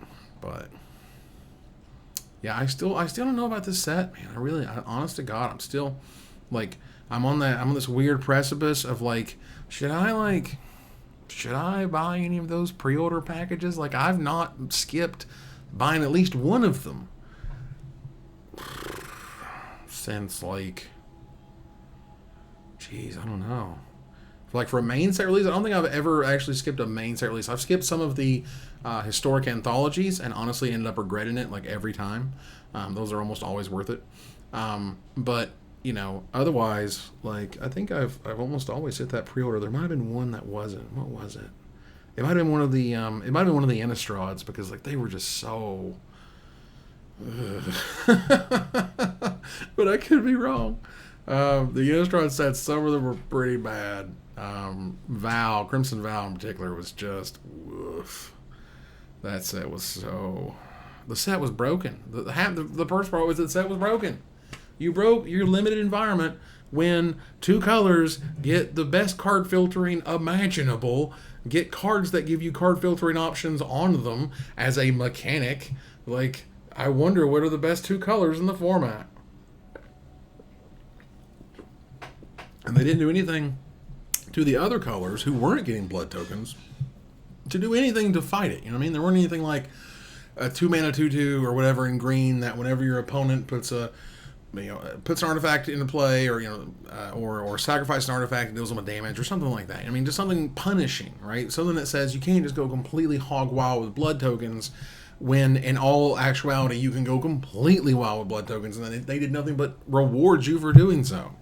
Like, the only way they didn't is that 4-mana 5/6 flying trample guy who somehow sucks. Like, Jesus. The whole thing was weird. And the whole set was really bad. And that makes me sad, because who wants bad sets, man? You know what I'm saying? Like, if you look at Vow as a set, the whole set, you can get the whole damn set, a card, one of every card in it, and we're talking all the variants for less than $650. Like, okay. Whereas just AFR is $447, so I guess you can tell how those sets differ. But yeah, so for Crimson Vow, and let's see, for Midnight Hunt, was it MHU? No, what was the 3-set code for Midnight Hunt? Min? Was it Min? No. Midnight MHU, maybe? No. I'll Google it. Midnight Hunt set code is MID. Thank you. Which is worth $455. So, yeah, so Vow is arguably even the better one. Whereas somehow Innistrad Midnight Hunt is even worse than that. It's poop. We have the Meat Hook Massacre. That is a $60 card currently. A freaking, I mean, Jesus. Just a regular copy would run you $46. And that's like the only highlight of the set, man. Like, Ren and 7, it's like $10. It's not great. Like, the Arlen extended art thing is $12. Holy cow. You know, slow down. Haunted Ridge is worth more than most. Haunted Ridge is worth $13. Hell, that's the best damn card in the set. Beyond Meat Hook Massacre. And if that's the best set, that's the best cards, along with freaking Liar. What the hell is Poppet Stitcher doing in here at $950? But like, and again, that's the extended art version, right? So like, ugh, poor Arlen. Arlen was kind of whatever, you know, and the whole damn set was just like whatever. And it just feels like, I mean, Midnight Hunt not having that many werewolves, you know what I mean?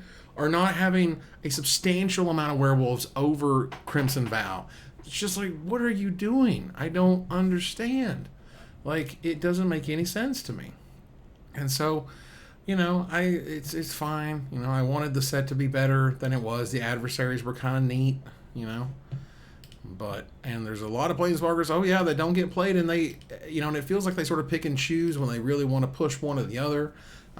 You have like Kaito, and you got the Wandering Emperor. Both of those were absolutely just like meteoric in terms of power compared to the rest of them.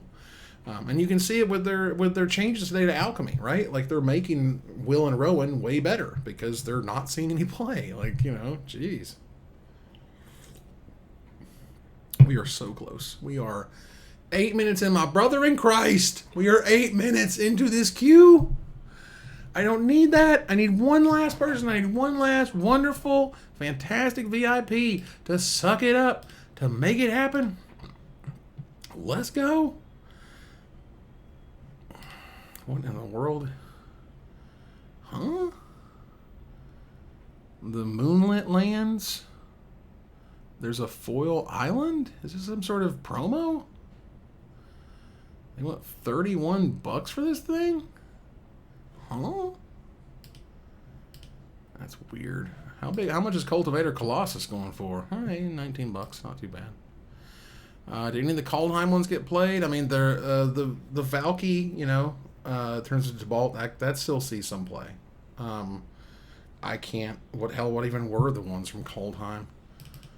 Set. That's KLD and Time Planes. There's enough. Right. So Chandra. Wait. Whoa. KLD is not Kaldheim. It's Kaladesh. So that would be KLH, right? Nope. Once again, the great Google shall tell us. Kaldheim sets code is KHM. KHM. Alright, so Tyvar Kell has been like a giant joke. Let's see, we're ready. Kaya the Inexorable. Something, a little bit of Blind Melody, a little bit. But like, Nico was just a giant miss. I mean, it was 100%. Like, they thought it sounded cute. They'd never done anything like that before. That's it in the end. Alright, so we played against this creature. This creature was very interesting. You have your Rally Maneuvers and your Scouting Hawks. Kalane's cool. Blessed Hippogriff is fine, but not that exciting. Chain Devil. Each player sacrifices a non-token creature. That's interesting. It's non-token. There's that wizard we talked about being crazy unblockable. This card's great. Sacrifice, add 2 red. That's interesting.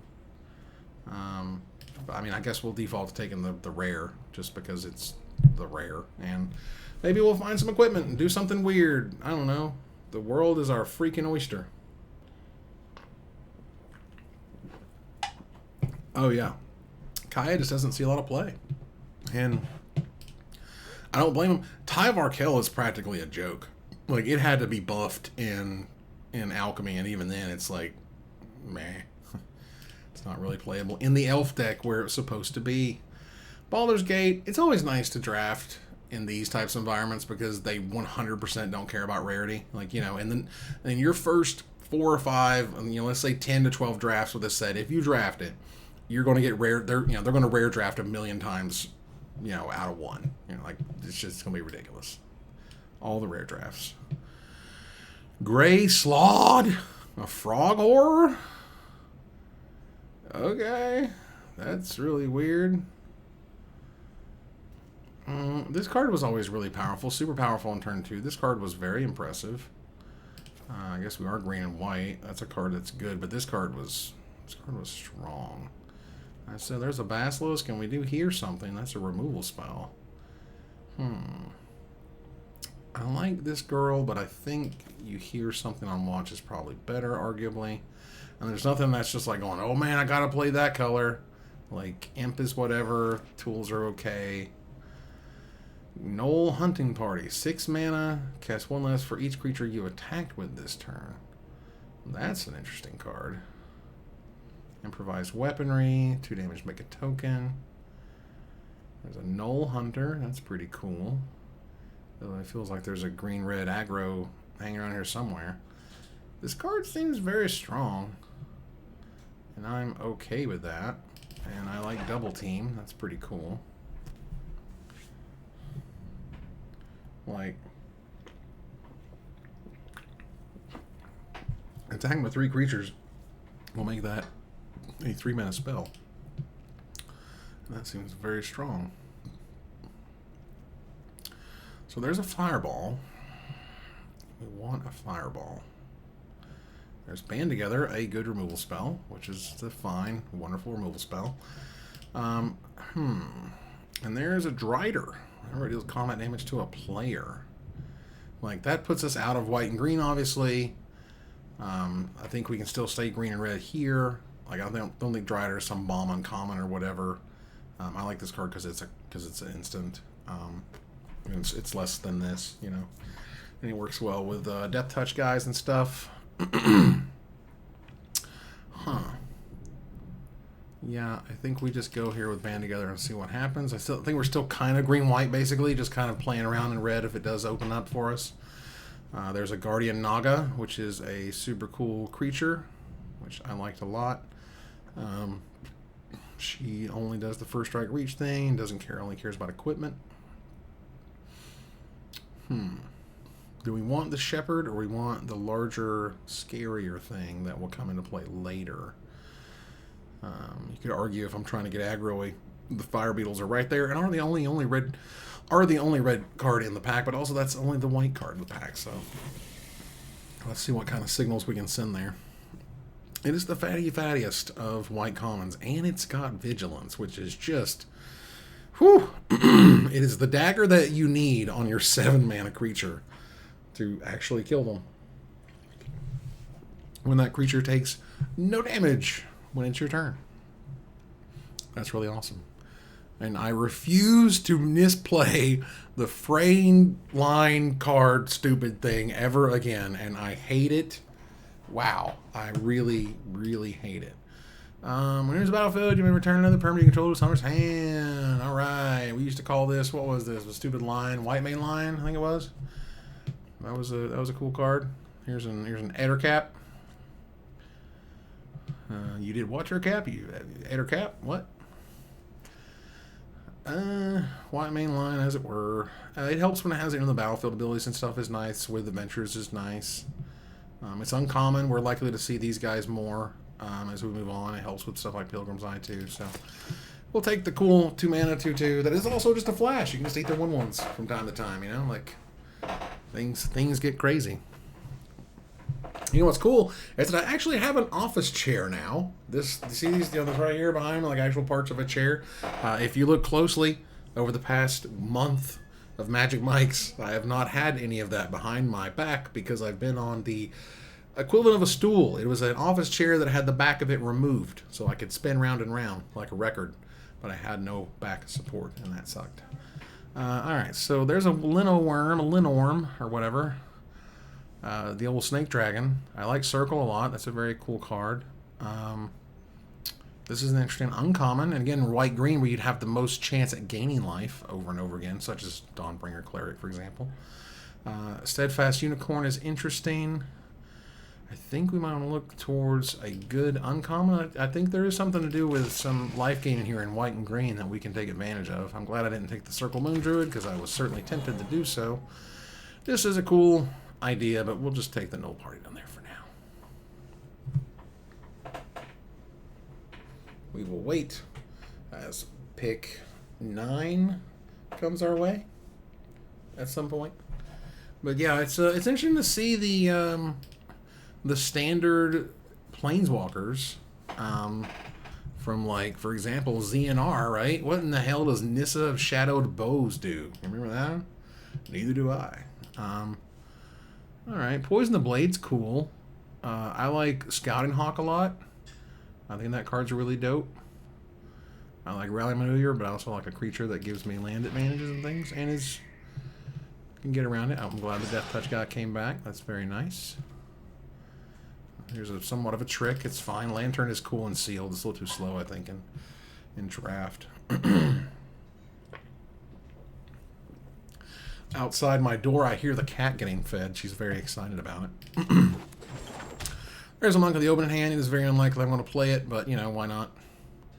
Like Jace Mirror Mage, that card sounded neat. You're like, oh, cool. You make a copy of him. How rad. Unplayable. Nahiri, Heir of the Ancients. Oh, that's super cool. Oh, so bad it needed an Alchemy bump and still gets no play. I mean, I've played it in Alchemy. It's still bad. Like, you're going to make that card cost 3 or it's just not playable. Alright, this is a green Wraithflame, Tiefling Raging guy. This is pack 2. You know, not the craziest thing in the world to get something else, but overall, I think we look at the Jade Orb of Dragonkind. I think that is really neat. There's another Lurking Roper. Again, if we have some way to gain life, it's going to take very little to go above and beyond here, like the Inspiring Bard that can come back around. I don't know if these are great, honestly. I don't like. I think if you're in green-red, they get a lot better. Not that you don't have dragons, I think, in a bunch of colors, but mainly in the green-red and I guess black varieties mainly. But let's. I think we should need to go in a little bit harder on the Roper. I think. Because, man, that Roper plus anything that gains you life. I mean, it's just, like, they're so far above the curve as a 3-mana 4/5 that it, you know, anything to get them untapped is going to be huge. Enchanted creature attacks your opponents, goes whatever, or is put in a graveyard, exile, whatever. This card is bad. That's okay. There's our life linker, which we need. There's another guy that gains life when they attack, which will hopefully wheel. It sucks because a lot of these cards are really cool. What the hell is a Gut Fanatical Priestess? And it specializes into a million different things. And red, green, I guess would be the only thing. And create a token of a creature card exiled with this creature. Yeah, okay, no. I think we just default to the Paladin and say thanks. Not that I wouldn't hate a Line to Shot. I think that card's really cool, and my Conan's really cool too, but we need that lifelink action, please, thank you. Soldiers of the Watch. Man, there's that really sick arrest that gives you one. I think that's awesome. Yeah, so some really interesting options here. I think we just take the 2-mana guy, but he's neat. There's the Patriarch's Humiliation. Ooh, Owlbear looks nice. I need some more expensive stuff. Inspiring Bard also looks really nice. But removal is as removal does. And as much as I think this card is cool, I need to kill things. Sucked to lose the Owlbear, though. I really wanted the Owlbear. This card is interesting. It enters the battlefield with X+1/+1 counters on it. What's the greatest number among creatures you control and creature cards in your graveyard? I got just completely destroyed by this card before when they had a 7-power guy in their graveyard. And, like, yes, it's a 7/7 that can be chumped, but, like, it turns into the Abyss and you die, like, a lot. So that kind of sucks, you know, in that way. So what you gonna do? Something about bad boys. So we are arguing about halfway through this draft. What I can tell you now is we're lacking on more expensive stuff. What the hell does that guy do? Turn opponent goes to creature and land cards. Is that okay?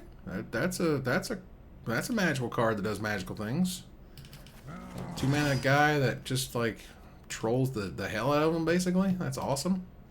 I mean, we'll do this just for cutting the card out of the pack reasons, not because we want a 3rd Guardian Naga. You can put one of those there, yeah. I don't even know if I'm running 2 of it, but I sure as hell I'm not running 3 of it. Like, if this, you know, it's funny, putting disenchant on a creature on an adventure or whatever is, you know, it's funny how good and bad that becomes depending on the format. Here we go, more things that whenever I gain life. I need some dork that taps to gain life or whatever. Like, I need that cleric to come back around. That would be nice. And then after the cleric, yeah, just something that gains a bunch of life. Something like I want to open that white mythic. That white mythic is. Expect to see that near the top of your constructed tables. Because damn, if it ain't, I don't know what you need to do anymore to have a good magic card. It copies itself. It makes the next thing that you play absolutely ridiculous. Like, goodness. There we go. All right. Well, we certainly have enough 2-drops now, don't we? Hello, my baby. Hello, my darling. Hello, my good time gal.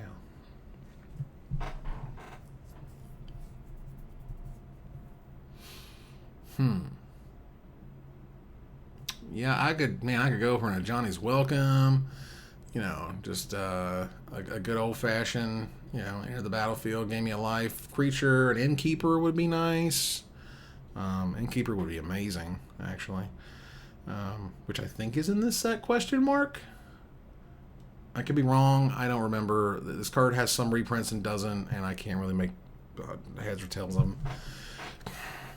Alright. Well, there's literally nothing for me in this pack. Thanks. Like, this card does what again? When a enchanted creature attacks your opponents, it gets +2/+1 on trample. This card is a commander card. This card was made for brawl players. The end. Return up to 1 creature card and up to 1 land card. Alright, well, that's fine too.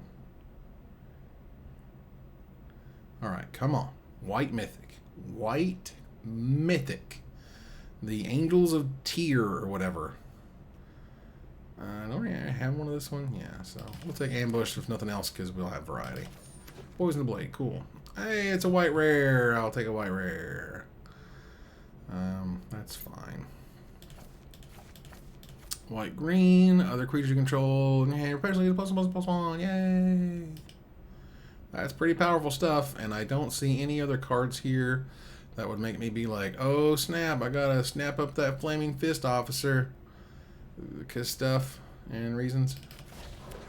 But this is also a creature that has the exact same art as a creature in the real world on a Baldur, a Commander Legends 2 card, and why? And yet, and that one's different. I don't know if this is true. I haven't seen them all. At least I haven't looked that closely. But if every single one of them has the same picture except this girl's blue iteration, it will crack me up so hard. Okay, Gate to Manorborn. Interesting. Fascinating. So we need some good here. It's between Owlbear and the Herd Gorger, and I think for nothing but curve's sake, we want to take this. I want to take the Myconoid too, but you know, Jesus, we need some heavy hitters here that aren't Nagas.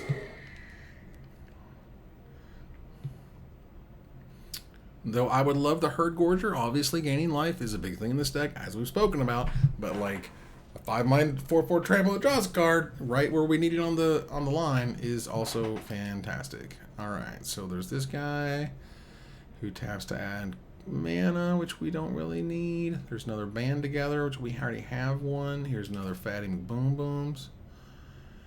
Mr. Boom Boom Boom. That's what I want to do, because I don't really want to run 2 of this if I can help it. I like to run 1. Ooh! That's an Earthquake Dragon? Y'all, that's an Earthquake Dragon. Like, damn. How the hell am I going to play this card? Like, do I have enough dragons at all? Like, I'm just not playing hardly any dragons. And, like, by the time I'm playing this dragon, I've already won. What the hell is this guy going to help me with? Not to mention, he still costs 8 mana at that point. It's funny. This card is almost unplayable in Limited. Like, you have to be straight up red-green dragons playing all the red-green dragons for that card to make sense. But I still will take Choose Your Weapon. That card's still fantastic. Wild. Okay. Green-white lifelink. Once again, as we discussed, need lifelinkers. Cloak with a Bat. That's interesting. Very cute. Inspiring Bard. I think is better right now than the Paladin because it's better on the curve. So let's do that. Funnily enough, I'm banking on this being gained 3 life, which is kind of funny, but I'll take it.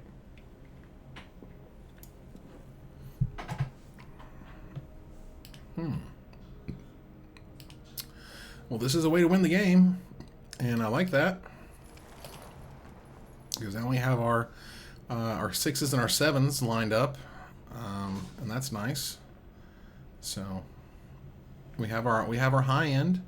Of course, we also have 29 cards, but we'll deal with that shortly. Like probably Soldier of the Watch, probably not getting it. Probably not making it. I don't think so. Valiant Farewell is probably not getting there. I tried to play that card. It's like the card has to die for the extra effect to really get there, which kind of sucks. Hey, there's some removal. I like removal. I am a removal-friendly person. Interesting. A Juggernaut that has to attack, or a Juggernaut with Vigilance, basically? Juggernaut used to see play in Vintage. I wish I was making any of that up. Seriously. So there's another 6-drop. There's a rare I don't want to play. I mean, I'll take it. I'm probably not running it, but it might be better than the Guardian Naga. I don't know. There's a 5-drop for me. A lot of options on this one. Look at this. Another You Hear Someone on the Watch. I'll take that guy for curve purposes. We did not get the Hedge Gorger, which makes me sad. But is what it is. So yeah, we kind of... Juggernaut was banned. Lol. LOL! God. Juggernaut was banned! Oh my god. Alright, so we didn't really get a lot of life gainy things. You know, we didn't get anything that gave us lifelink. We didn't even get the stupid cleric that gains life. Like, it doesn't feel like that theme is really going to get us there this time. Not a huge fan of that. How many creatures we got? We need to drop 1 million creatures. We drop 6 creatures. 1. I don't know if we want those, but let's just say definitely 2. This card seems okay, but literally the only way I can put counters on it is with this. Is that it? Like, it might still be worth running. Don't get me wrong, but I have a feeling it might not be. But I don't know. Like, again, whenever we gain life, I just don't think we got enough to get there and make it interesting.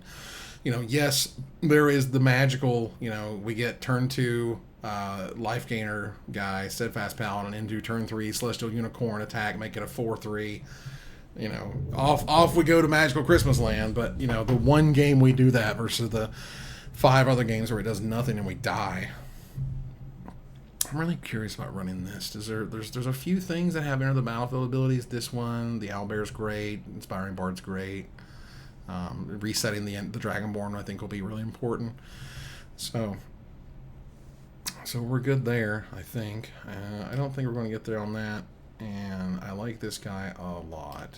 And we have 16. We need to drop 2 creatures, and they definitely feel like they need to be early ones just because we have so many of them. I don't like to drop Death Touch guys if I can't help it. This guy is good, but we have so many good 2-drops. And now the life linking doesn't do much. So I think we drop here, and then we drop there, and we call it a day. I don't like Spike Pit Trap, but we clearly also need some removal. We only have a little bit, and we don't have a lot of fight stuff, and we don't have a ton of tricks. So here we go. Once more into the breaches. And that's not what I meant if you went there. At the dirty mind, I'm saying we in the breach. With the breach plural, we in the breaches. But when you southern, that means stuff. Alright, that's fine, I guess. I mean, first strike and reach is still first strike and reach, right? Like, I'm not pissed at that or nothing. All good there. Because I'm going to shut this girl down completely, which is awesome. I mean, you would hope your rare would shut down their common, but not always. Which is the beauty and the weirdness of Magic, right? Like, it's one of those things, like, the wizards can't talk about their stuff, you know, is worth money, but they know it is, and they can't say it, but they know, you know. And so why is X card rare mythic? Why did Crucible of the Worlds, you know, did it get bumped to mythic? I can't remember.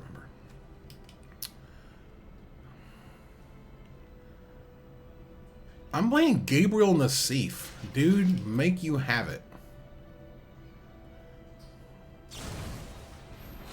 Alright. It's fine.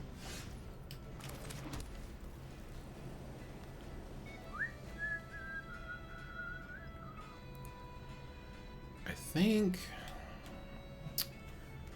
So he's going to play that. It's going to be a 3/3 flyer. It's fine. Like, I mean, we can containment his guy.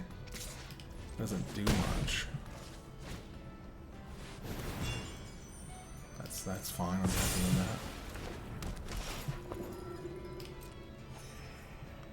We'll play against Nassif, though. It's always a pleasure.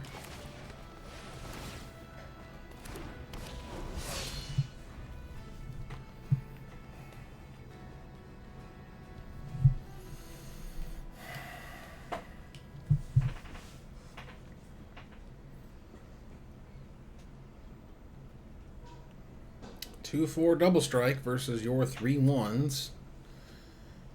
Yo, dog.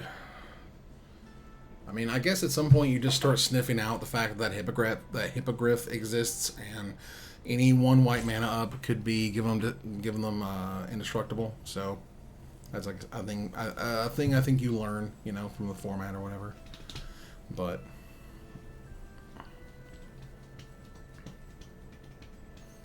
what you want to do? I mean, Nassif taking his time is just like, you know, it is the classic.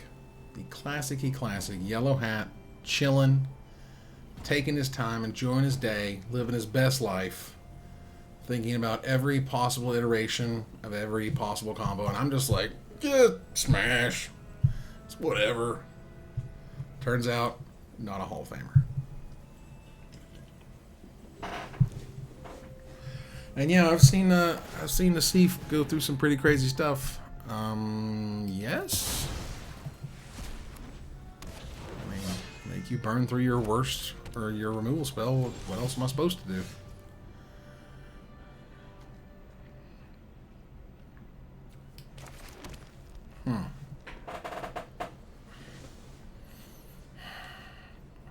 Weird.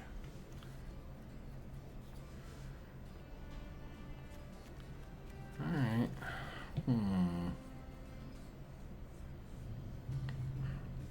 Now if I attack here, I bring them down.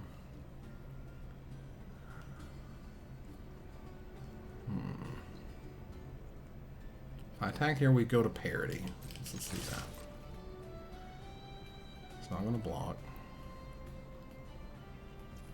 Yeah, I expect it to.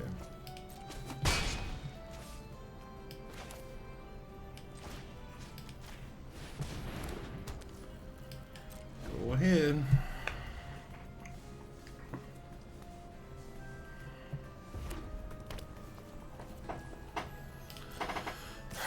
A smash.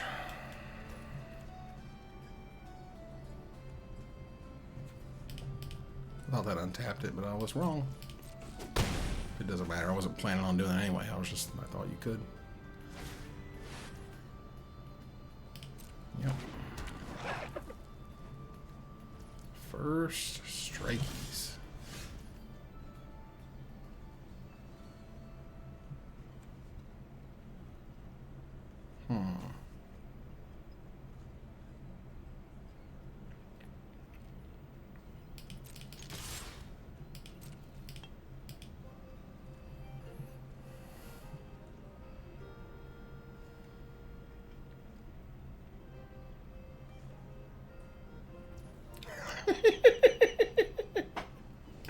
I didn't think you'd want to do it, but that's okay.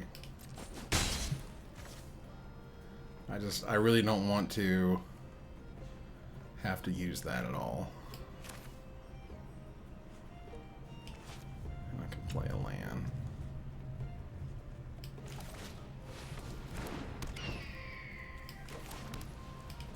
Alright.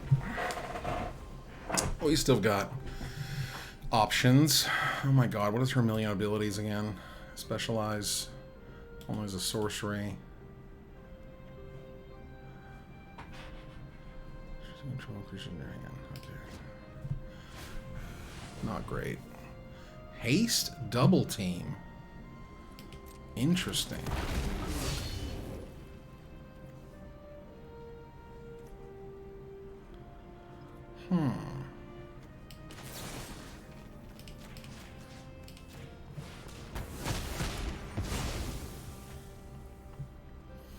can get on out of here. Alright. That's gross. That is very, very gross.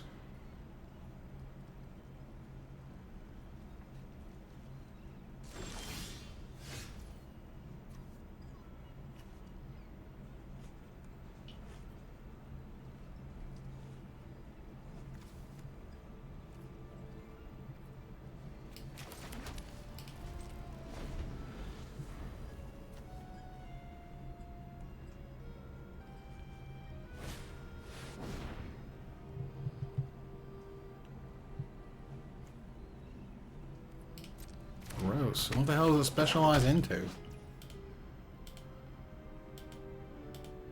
Huh. Wild.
Well, Specialize is interesting.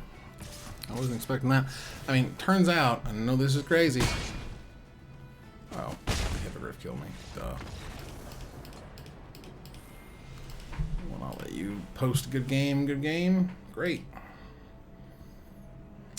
I lost in the sea. Who knew? I am not surprised by that result. A little saddened, but you know.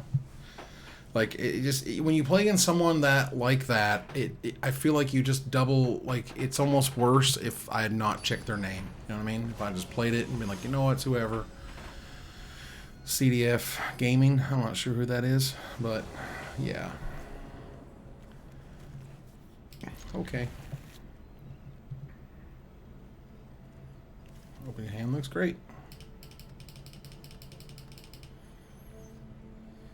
Like, is this the Baldur that I'm guessing this is the Baldur's Gate board, right? And it's like, where is this? Like, is this at Baldur's Gate or some random market in the D&D land? I don't know.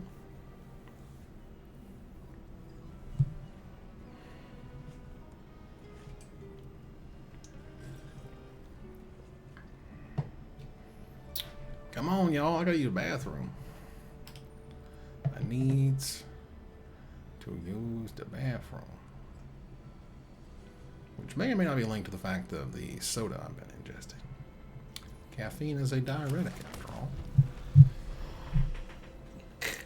Yeah, it's weird, you know. I always feel like I want to come out of these types of events of just like, yes, I'm ready to like go to the thing and open the thing and play in the events and play and construct it and da-da-da-da-da. And I'm just like, maybe, I guess, like if you really like Alchemy, like it's not like I haven't played Alchemy and I've got a bunch of Alchemy cards and like, you know, I've bought Alchemy packs and I'm just like, yeah,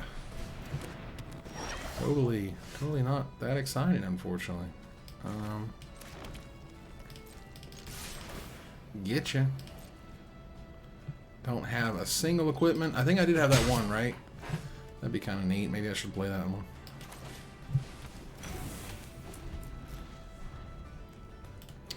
A cat ranger, a freaking cat ranger, on the back of the bird, doing the thing, flooping the pig.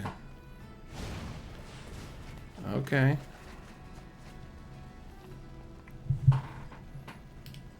Neat. Man, y'all really playing Earthquake Dragon? I mean, good luck. Okay.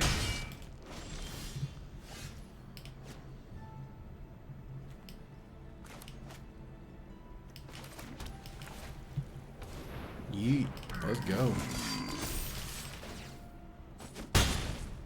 Go to the whistle blow.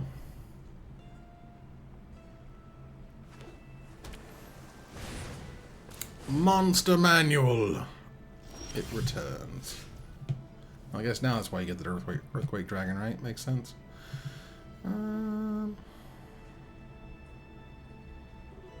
Okay.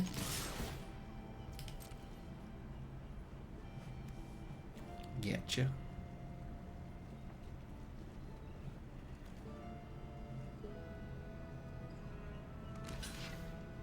Yeah. All right. I mean, it's fine. You know, next turn you're going to drop the Earthquake Dragon with the Monster Manual, and then I'm going to use the Poison the Blade on whatever you block with it, and that's going to be into that. And that's just how we wrote it up. We scribbly scribbed. We scribbly scribbly. Yo, dog. I heard you like scribbles.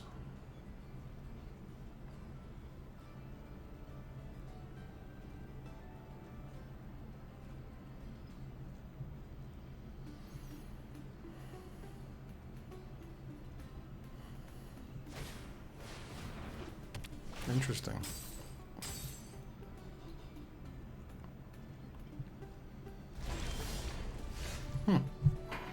Didn't want to use the monster manual, huh? That's weird. I was gonna say, what are you doing, man? What's going on in your life right now?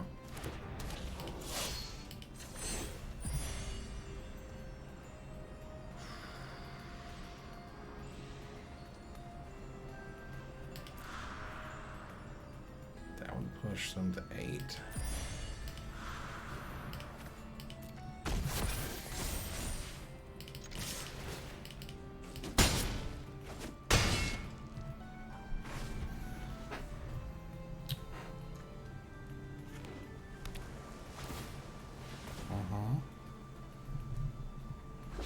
Big Dargon, you did it, dude. You are a doer. Congratulations. All right. We did it, Bronze Tier 1. All right. We got there. A winner is us. All right, so the specialization is pretty neat. That's kind of cool. I mean, the fact that she specializes for 1 is huge. I was very excited about the green guy until he specialized for 4. Jesus, that's a lot. Yeah, so how about that Earthquake Dragon? They didn't use their monster manual.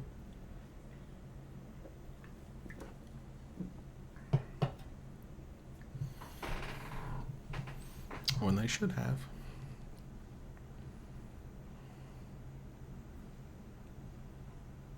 As we wait once more. Curious what cards, if any, you guys are excited about at this point, or are curious to try. You know, like is this Brawl stuff? You guys excited about Brawl and Historic Brawl? You know, it's weird and or funny, interesting. As much of Historic Brawl as Ruben says he plays, he never does it on these preview streams. He always plays limited, which is fine. I get it. You want to see a bunch of cards. But, you know, it's funny to me that he doesn't, like, you know, build a bunch of Brawl decks out of a bunch of the new cards just to see how they roll. But as I say this out loud, I'm not sure you can Brawl during these events. Minsk is a beloved berserker and a virtuous member of the Heroes of Baldur's Gate. Heroes of Baldur's Gate. Oh, boo. A hamster that's definitely a miniature giant space hamster. That's awesome. And meanwhile, we wait for our opponent. Oh my god, we did it! S. Charlie.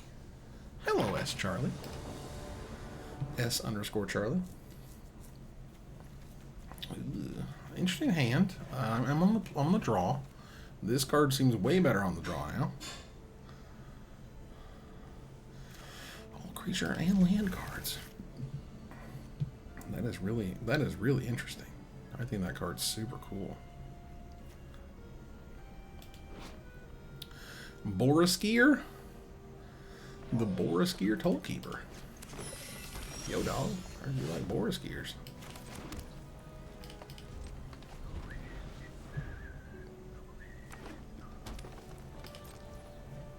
Oh, let's go. Show me what you got. Yeah. Oh, yeah. Let's go. Oh, baby. Here we go.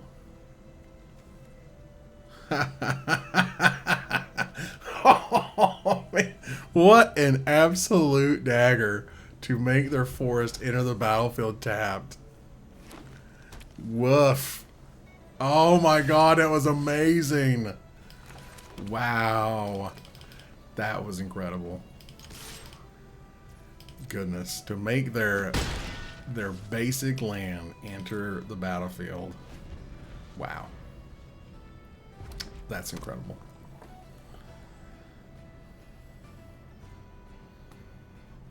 What you got? Alright. That's cool. Let's pick him right back up. Yoink.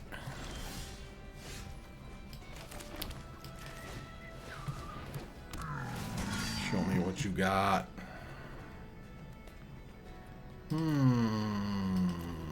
Yep, seems like Owlbear's the one to the target there. You are not going to double block me. Therefore, I am not afraid. I am not afraid of you. Yep. Oh, it's a different... Wait, what? Didn't I choose him there in the battlefield tapped? Am I wrong about that? Hello, Amber Anarchy. How you doing? Hope you're having a wonderful, freaking fantastic day. Interesting.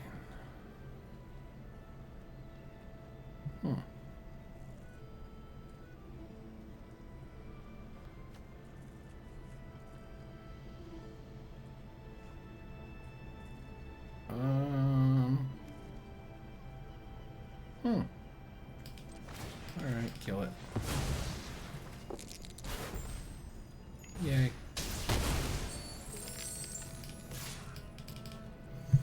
No good blockers. That's what we call this one. No positive blocking at this time. So, did I just lose my mind, or did this not work? I chose the Owlbear. And I clearly didn't choose that one because it's not marked that way. Now this one worked right. Even though this card perpetually gained it, but now it didn't gain the other one. Oh, thank you, Amber, for resubbing. You rule. Thank you very much. Okay, so there's this one. Okay, so it was a different one somehow. Weird. Whatever, man. Okay. Alright, well, there's that. But we have 3 mana spells. Just a bunch of 3 mana spells.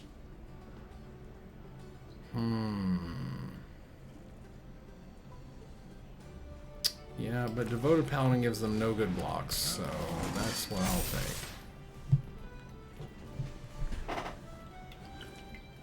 Choose your blocks wisely, sir. Because if you want to kill the Toll Keeper, you lose both your creatures. If you want to block the Twinga, yeah. Then you're gonna lose your 1/3 that has double team on it, and you can't pump it or do something cool with it. So you just make that choice right there and enjoy yourself. Because if it feels bad, then that's what's good for me. Let's go. Boom, boom. Yeah, take him to 6 like a champion. Oh, man. This is going to get filthy. Because, like, there's 2 creatures now that they have to block. Okay. Kill it. Like, did you just want to experience... Okay, that works too. My dude bro died. Me being at 20, probably not the best block in the world, not gonna lie. Granted, they could have used that thing on their 1/1 or anything else or whatever, but, you know, it's fine. Not a big deal. I do like the tap outs. The tap outs are nice. Ooh, here's something on watch is also a pretty good one. When you have this.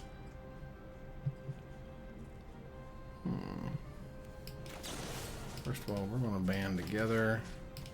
Kill stupid owlbear. Get on out of here, owlbear. Alright, cool, cool, cool. Alright, so now you're going to make really terrible blocks. Uh-huh. Ooh, fun.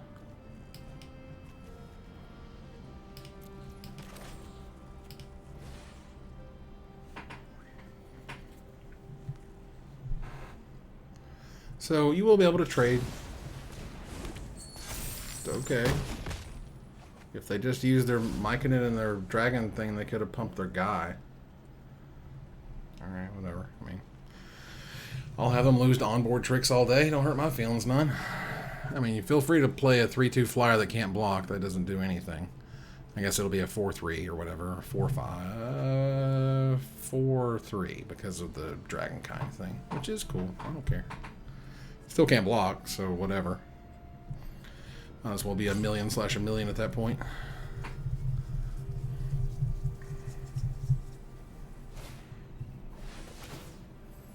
Thanks, and whenever the dragons don't much damage, and not much damage to any target that is not a dragon.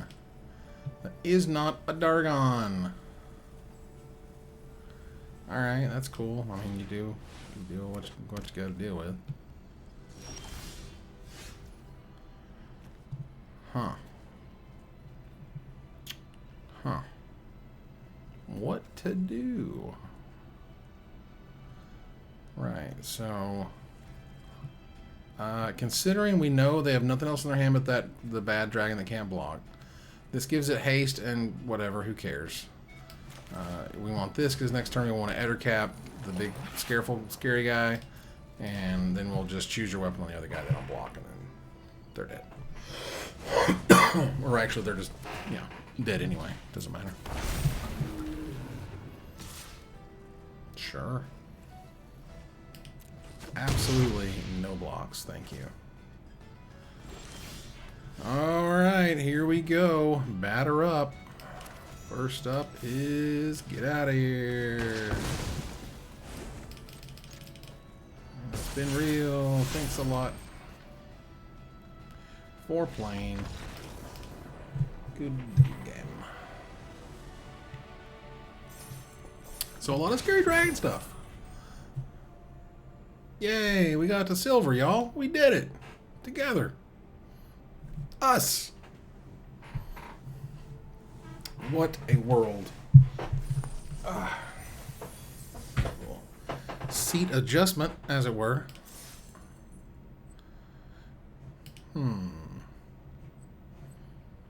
Flicker. Dargons! It should be Dargons! And red blue is more Dargons.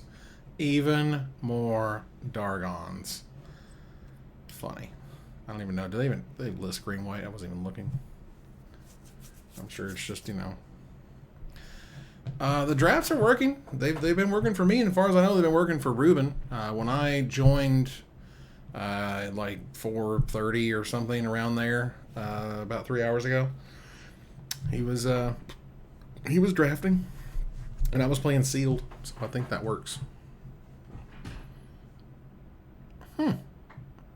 Well, that's weird. I mean, they may not be like, is it they're not getting put into matches, or their draft isn't firing? Because it took like 10 minutes for the freaking draft to fire.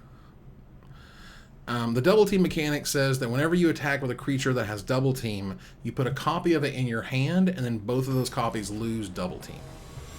Yeah, I mean, the draft not firing just takes a long time. It just, you're gonna be there for a minute. You gotta dedicate a good 8 to 10 minutes. Yeah.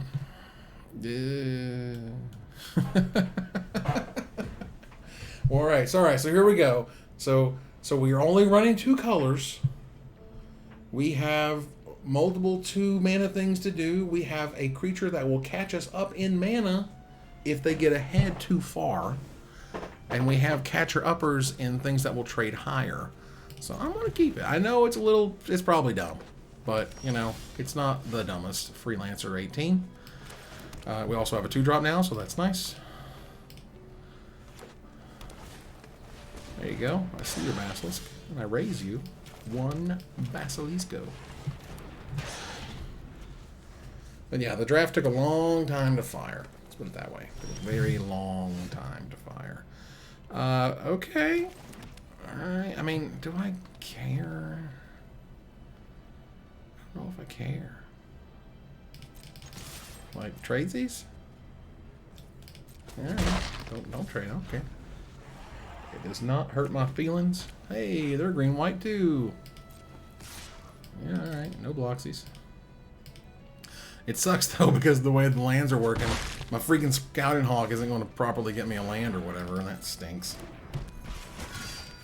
We're just going to do that. Please get out of here. I don't want you in my life. Huh. Well, I definitely don't want to play the Dragonborn as a 1/1. That feels dumb. I don't necessarily want to play my land out. Like, but the problem is if I don't play my land out and they play a land or whatever and I don't draw a plains, the hell am I doing? Like, it's not like I'm over here relying on 2 white mana for some reason. Like, it's fine. And I always get to make Scouting Hawk be awesome. Like, it's not the end of the world.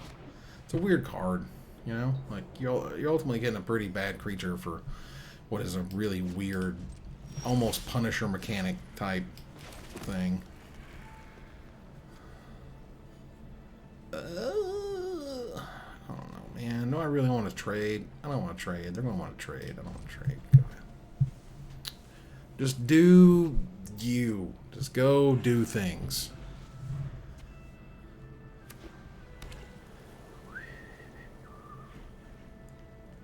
Let's go.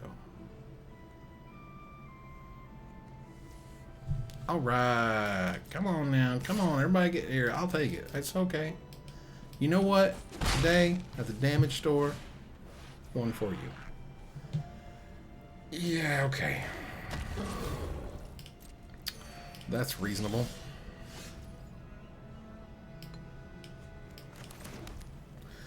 You know, it's not that it even matters that I haven't drawn white mana. It's just that I haven't drawn any. And however many draw steps now. I'm 13 cards in my deck. And I've not drawn a plains, of which I believe I'm running at least 9. I think.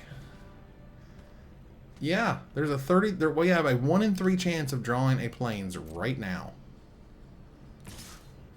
Free damage at the damage door! Woo! Ladies and gentlemen, there is free damage. Okay. At the damage door. Come on, y'all. This is getting weird, man. This is getting really weird. Like again, I don't care about ramping at this point. It's not doing anything for me.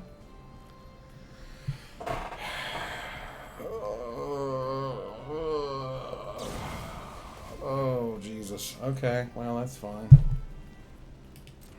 You know, I was going to choose your weapon to double the power and toughness of this so I wouldn't lose my thing, but that's cool too, I guess. Uh-huh. Sure. Oh, God. Okay. Well, I guess I'll take 1,000,000, won't I?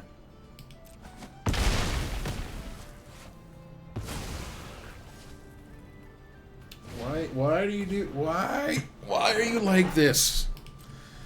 Why are you like this, tank? Oh, my God. Yeah, I haven't gained that touch. Unbelievable. You know what's really stupid? I could have just done... Alright. Okay. Alright. I get it. I get it. I get it. I understand when I am defeated. And you know what? I could have only done that on the 5 mana and I'd had to take like 8, so like, whatever. There was no coming back from the not great hand, and it never got better. Oof. Oof. We are in oof territory. That's where we're at. Giant oofs. Oofs in the chat, please. As we get oofy. As we now wait for our next one. Oh, we did that. We got there. My Metal Mario. I don't think I've ever met Metal Mario. Okay, here we go. They're on the play. That seems fine. The Toll Keeper's neat. These are a little expensive, but this is technically a plummet plus whatever. Web shot. Got him. Alright, there's a forest. Okay, that's cool. That means I can tax you. I'm the tax man. I'm the tax man. Huh. Interesting. Yeah, you can come in and play tap. That's cool. Especially because he's first strike too. No. Oh, he gains first strike and haste if you have a treasure. Oh, neat.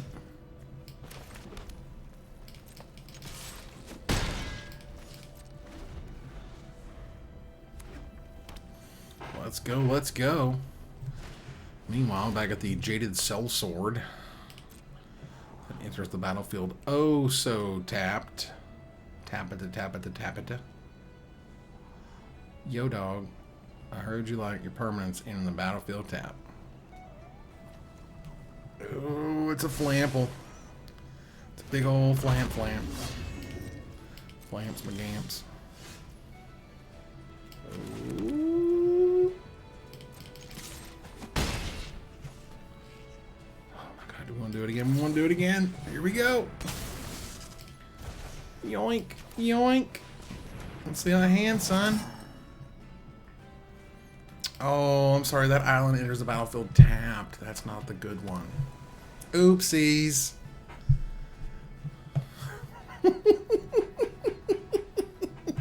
Getting to choose basic lands with this guy is bananas. Like, is just crazy. Yeah, I'd kill him too if he pissed me off that bad. Like, that card's incredible. That card's amazing. Like, getting to hit the lands, man. Getting to hit the basic lands. Yeah, I'd kill all my crap. Just get it all out of here. You suck. All Ovians suck. The end. So this guy's about to have a real bad day in the land of one-for-ones. Oh, Jesus. What the hell does that do? Ward 2, whenever the non-token dragon is battle control. Okay, whatever. Would you like to attack, sir? I guess you would. Ogre! Yeet! Oh, yeah. Oh, yeah. Get out of here. Stank. Got some stank on you. It is way more important to take the beats. Yeah, it's more important to take the beats. Because they're going to smash, and then they're going to tag, and I'm not going to block because I'm not an idiot. And they're going to play their 6-mana guy, and they're going to scry 2 because that's how they roll in this world, and it's fine. And I'm going to minimus contain it and smash and get my copy or whatever.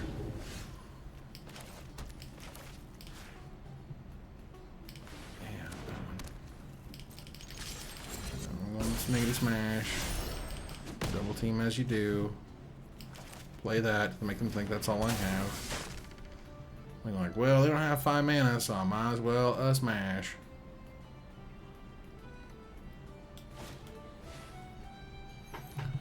If excess damage, which is not, you get a boon. Note the excess damage and the creature is plus X plus O, which is the so and so. You know what? I think we're good. I think I want to keep that guy. Thanks. mean, you can still kill him if you want to go the extra mile and all, but, like, I'm feeling okay keeping him. Dragonborn Immolator. 4 mana, 2/4, fire breathing, bad fire breathing. No, it's power, and there's next previous spell, it's so and so. Alright, cool. Sounds good.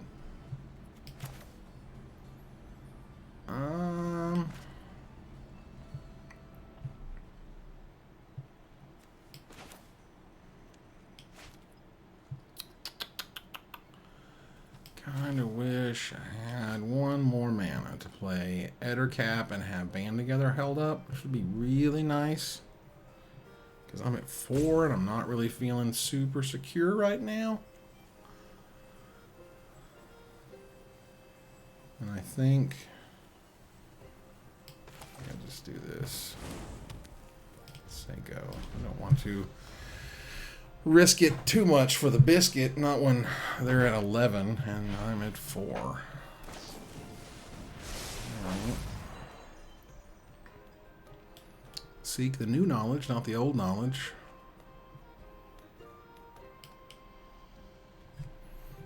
What would you say you do here?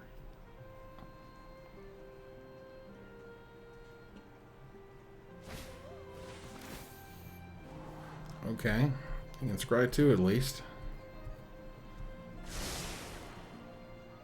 Both the bottom, that's also a good sign.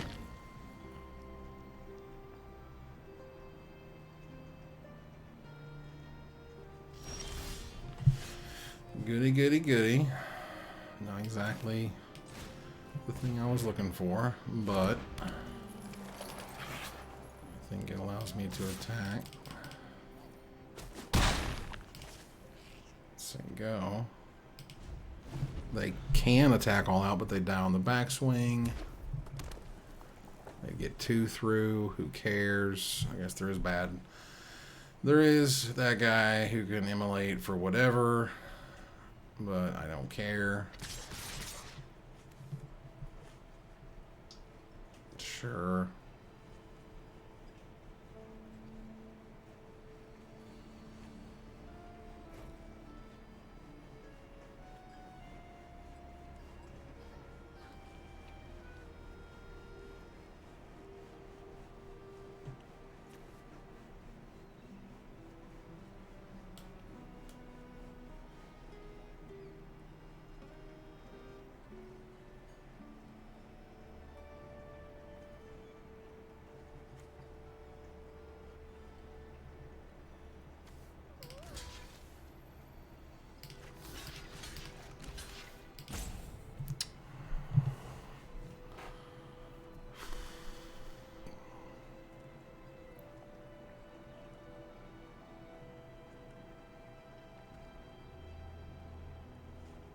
I don't know if that's right. Is that the right call? I don't know. Like, I'm going to use all their mana to kill my Ettercap or whatever. I guess maybe they can have a trick or something, but, you know, that doesn't sound like target dragon, does it? No. Okay.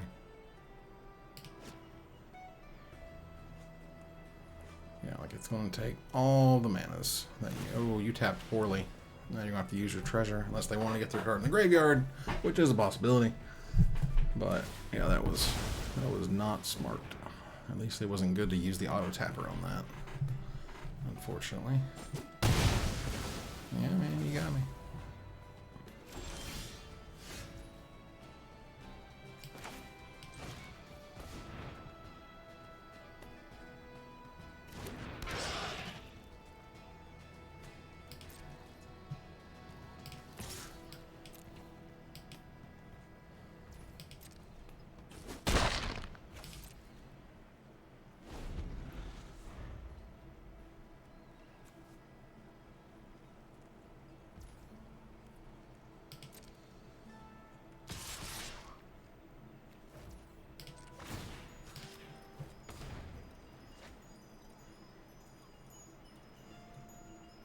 Off he goes into the spike trap.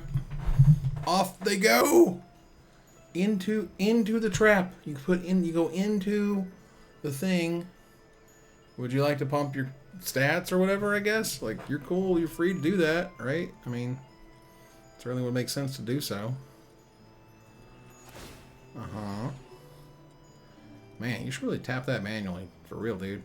That is not giving you what you need in this world. It's fine. I mean, any 3-drops going to be popping out of there I don't need to be afraid of or aware of? Oh, no. Oh. Bummer. Well, why the hell did you do that, then?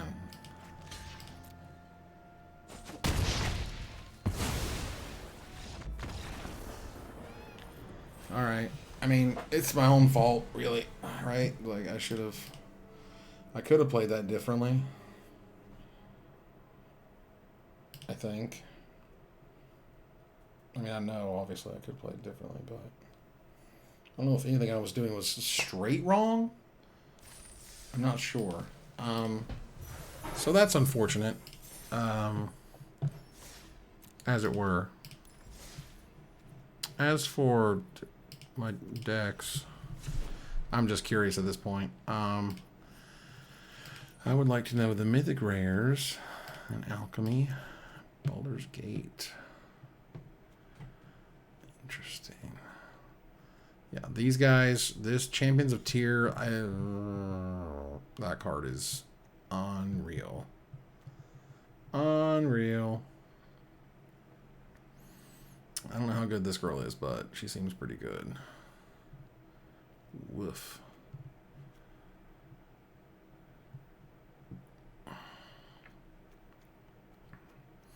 Yeah, but none of them just like, oh my god, I gotta build this deck right now. Like, let's build a deck. I'm like, if anything, just good white creatures with this being your, your topper or whatever, because it's not that good, unfortunately. Let's build another quick sealed here, and then we'll probably call it an evening. But what do we got here? Gale's Redirection. Remember that card? Jesus Christ, this thing blew me out like it was its job. Yeah, because you get the thing. You're going to get the spell. It's just whether or not you pay nothing for it. So a 2-mana 2/2 that specializes for 2 is very good. Black Market Connections is good. This guy remains good. There's a Wise Mentor. Ooh, yeah, the Adventure Commander guy thingy, bobber. Okay, alright. Well, I'm not seeing a ton of adventures, unfortunately, which would be far more exciting. I'm going to use the restroom. I will be right back.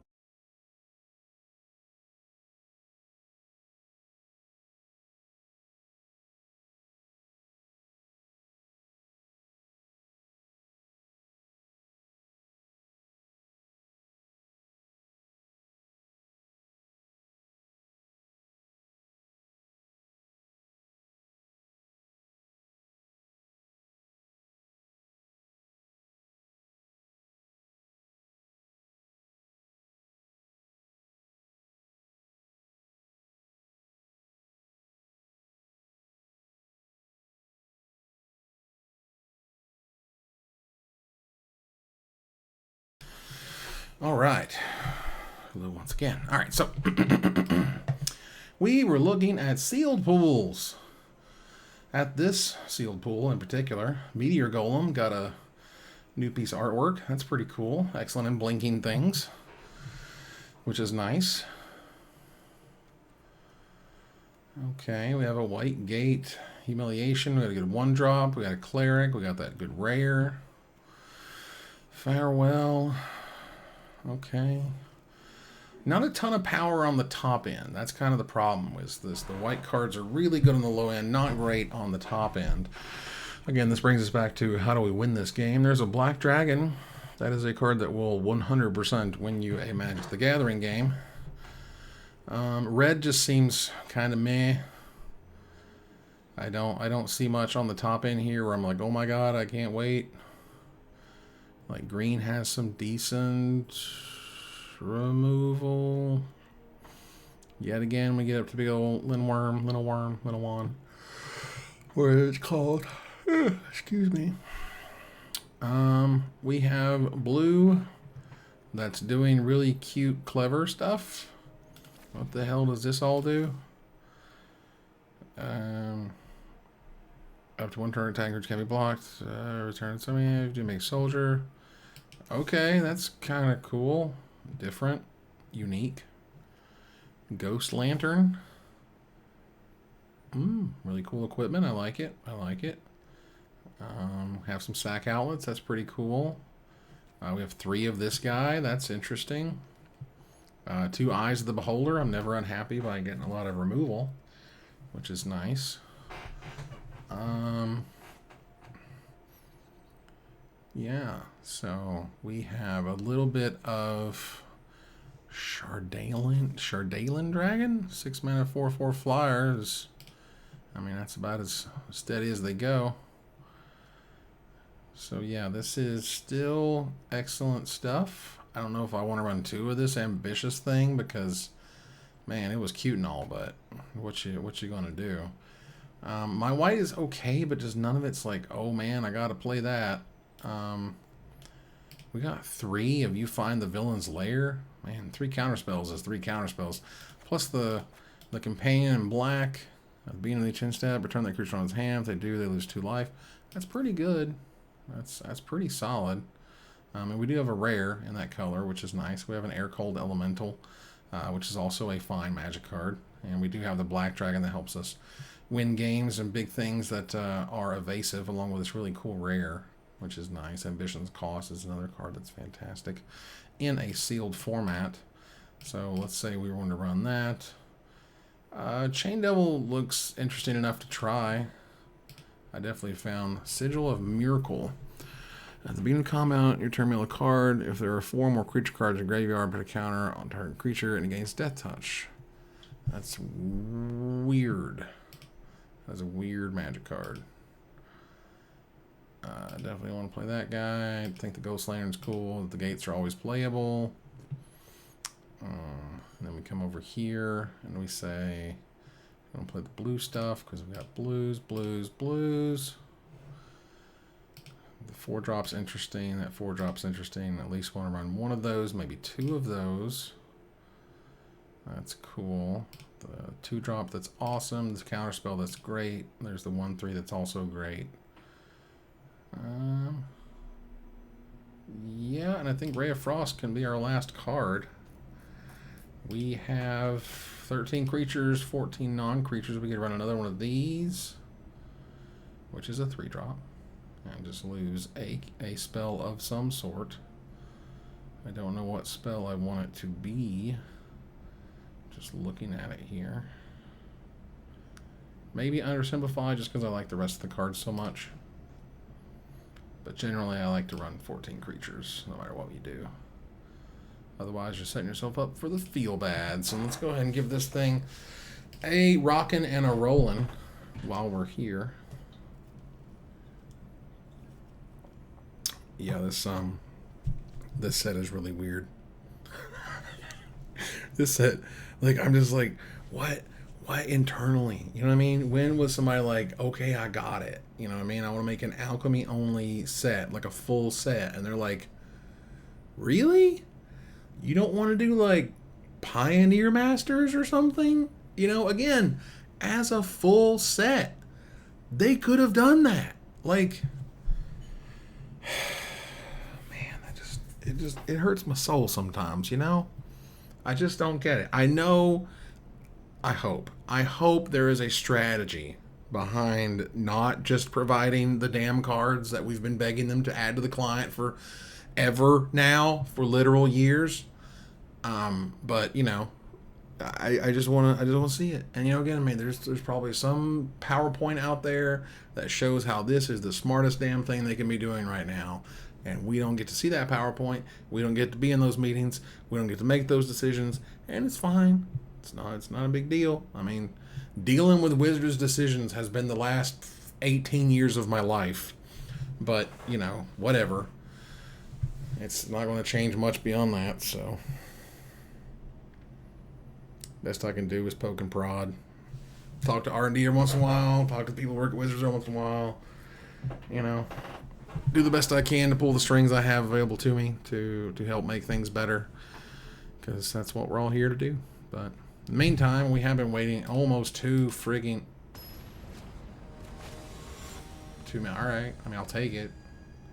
Banzoku. Banzoku. Okay, seems a little weird, but fine. I not really sure how the blue and the black play out. You know, there's a question if should I have played 3 colors. I don't know. I'm definitely not spending any resources on a Goblin Trap Finder of all the weird cards. It's like, you got me for 1, Budro. You did it. That's fine, as long as I draw a land next turn, that would be great. Because I want to play my water weird, and here he's over here with Tron, and I'm like, dear sir, can I have a 4th mana? Of course I can. I'm not saying it feels bad. I'm just saying it's a dagger, okay? It's just a dagger. It's a dagger that goes in deep, and they may snap it off. You know what I mean? Break it off inside. Alright, so 5 manas is a lot of manas. That is a water weird. Water, water, water weird. Water, water, water, water, chameleon weird. Comes and goes. Alright. Looking at the gorgeous Knoxville sky outside. It is still, I wouldn't call it sunny, but it's definitely still light out there. Good old-fashioned summertime nights that last oh so long. Alright. I mean, so far we've seen lands and a 1/1 that I don't even know if I would ever want to run that card. It just feels weird. Like if you basically have almost any rare that's 3 or mana or less that's a creature at this point, you would not want for the Trap Finder to get it, right? Like you don't just run through your best card.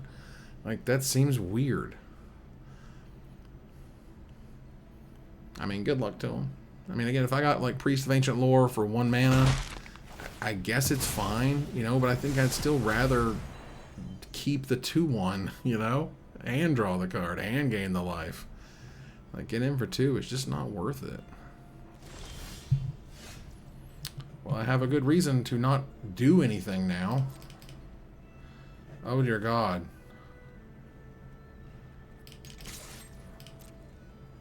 Please be a land on top. I actively want it to be a land on top. Fine.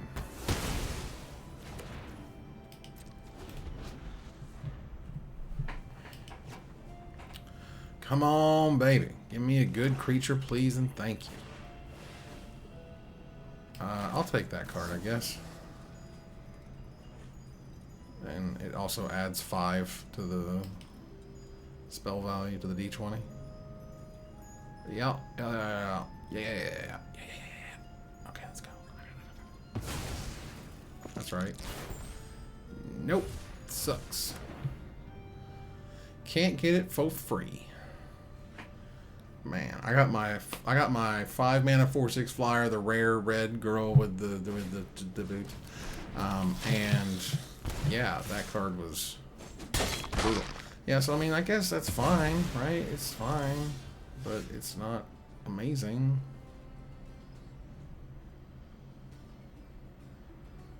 I mean, do I care? I guess it's fine.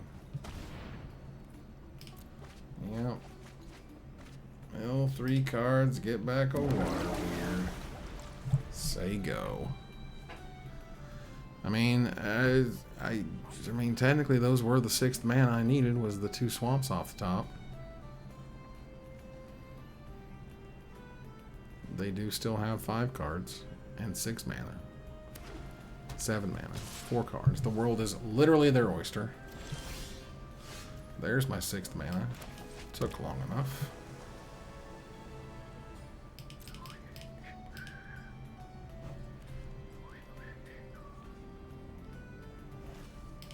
Get you. What you gonna do for all the junkies and the trunkies? Go on, do it. Okay.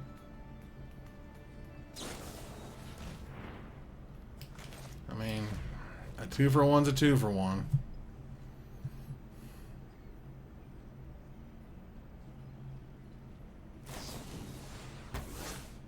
fine. I mean, they've got 2 cards in hand, and I've got 5, and I've got a card draw spell, and, like, I've just got removal and a giant dragon, and, I mean, like, Jesus Christ. That's fine.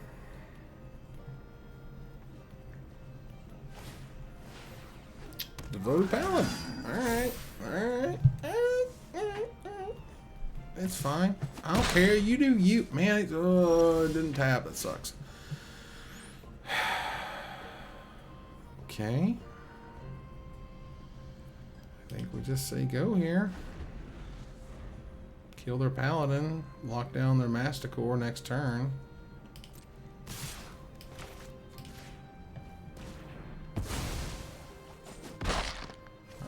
I'm dying to stabilize over here. Could you please just whiff for like 2 seconds? Oh, Jesus Christ.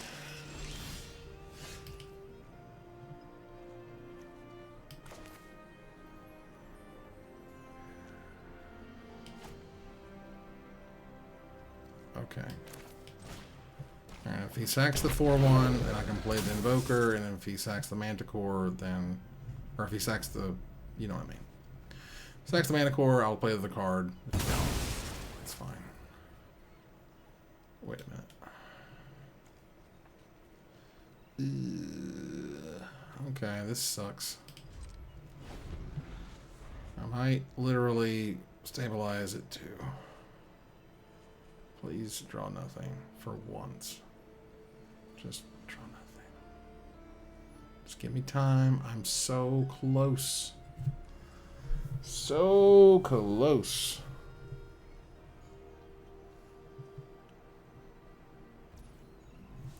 Okay. Yeah. Go to Dubs. Oh, baby. Oh, my God. They didn't play anything.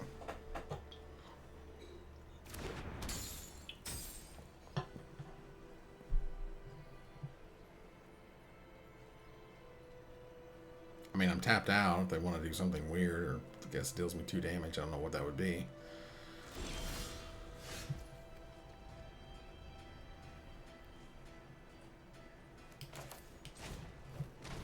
Yep, this is what stabilizing looks like. It's really gross, but she turns into a 4/3 that will...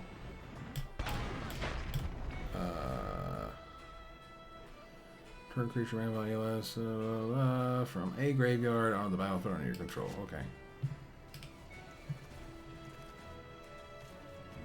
Then a 3 would be pretty good.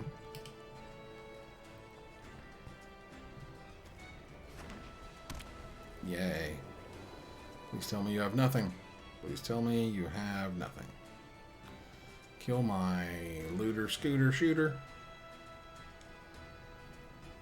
That's okay. I don't care. I assure you. No poops were given at this time. Oh, Jesus.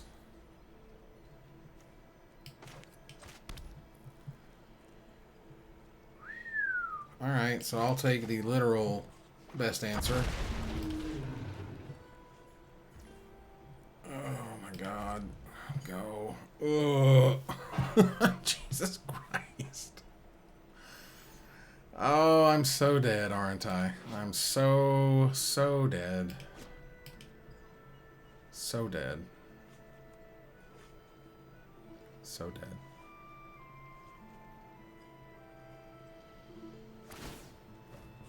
I know.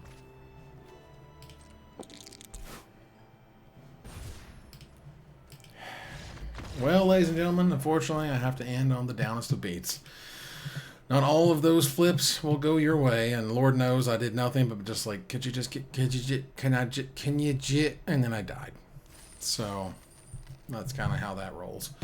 But you guys are great. If Ruben wants to hop back on here, you might stream some more. I don't know. Otherwise, thank you guys for hanging out and chilling out on the stream. here's the new set, man. I don't. What did they even say about white green? The best offense is a good defense. Gain life so you can lower theirs. Okay, I guess I didn't see a ton of that, but it's fine. But you guys are awesome. You take care of yourselves, and we will see you on Thursday night for another brand new episode of Magic Mics. We'll talk to you then. Bye bye.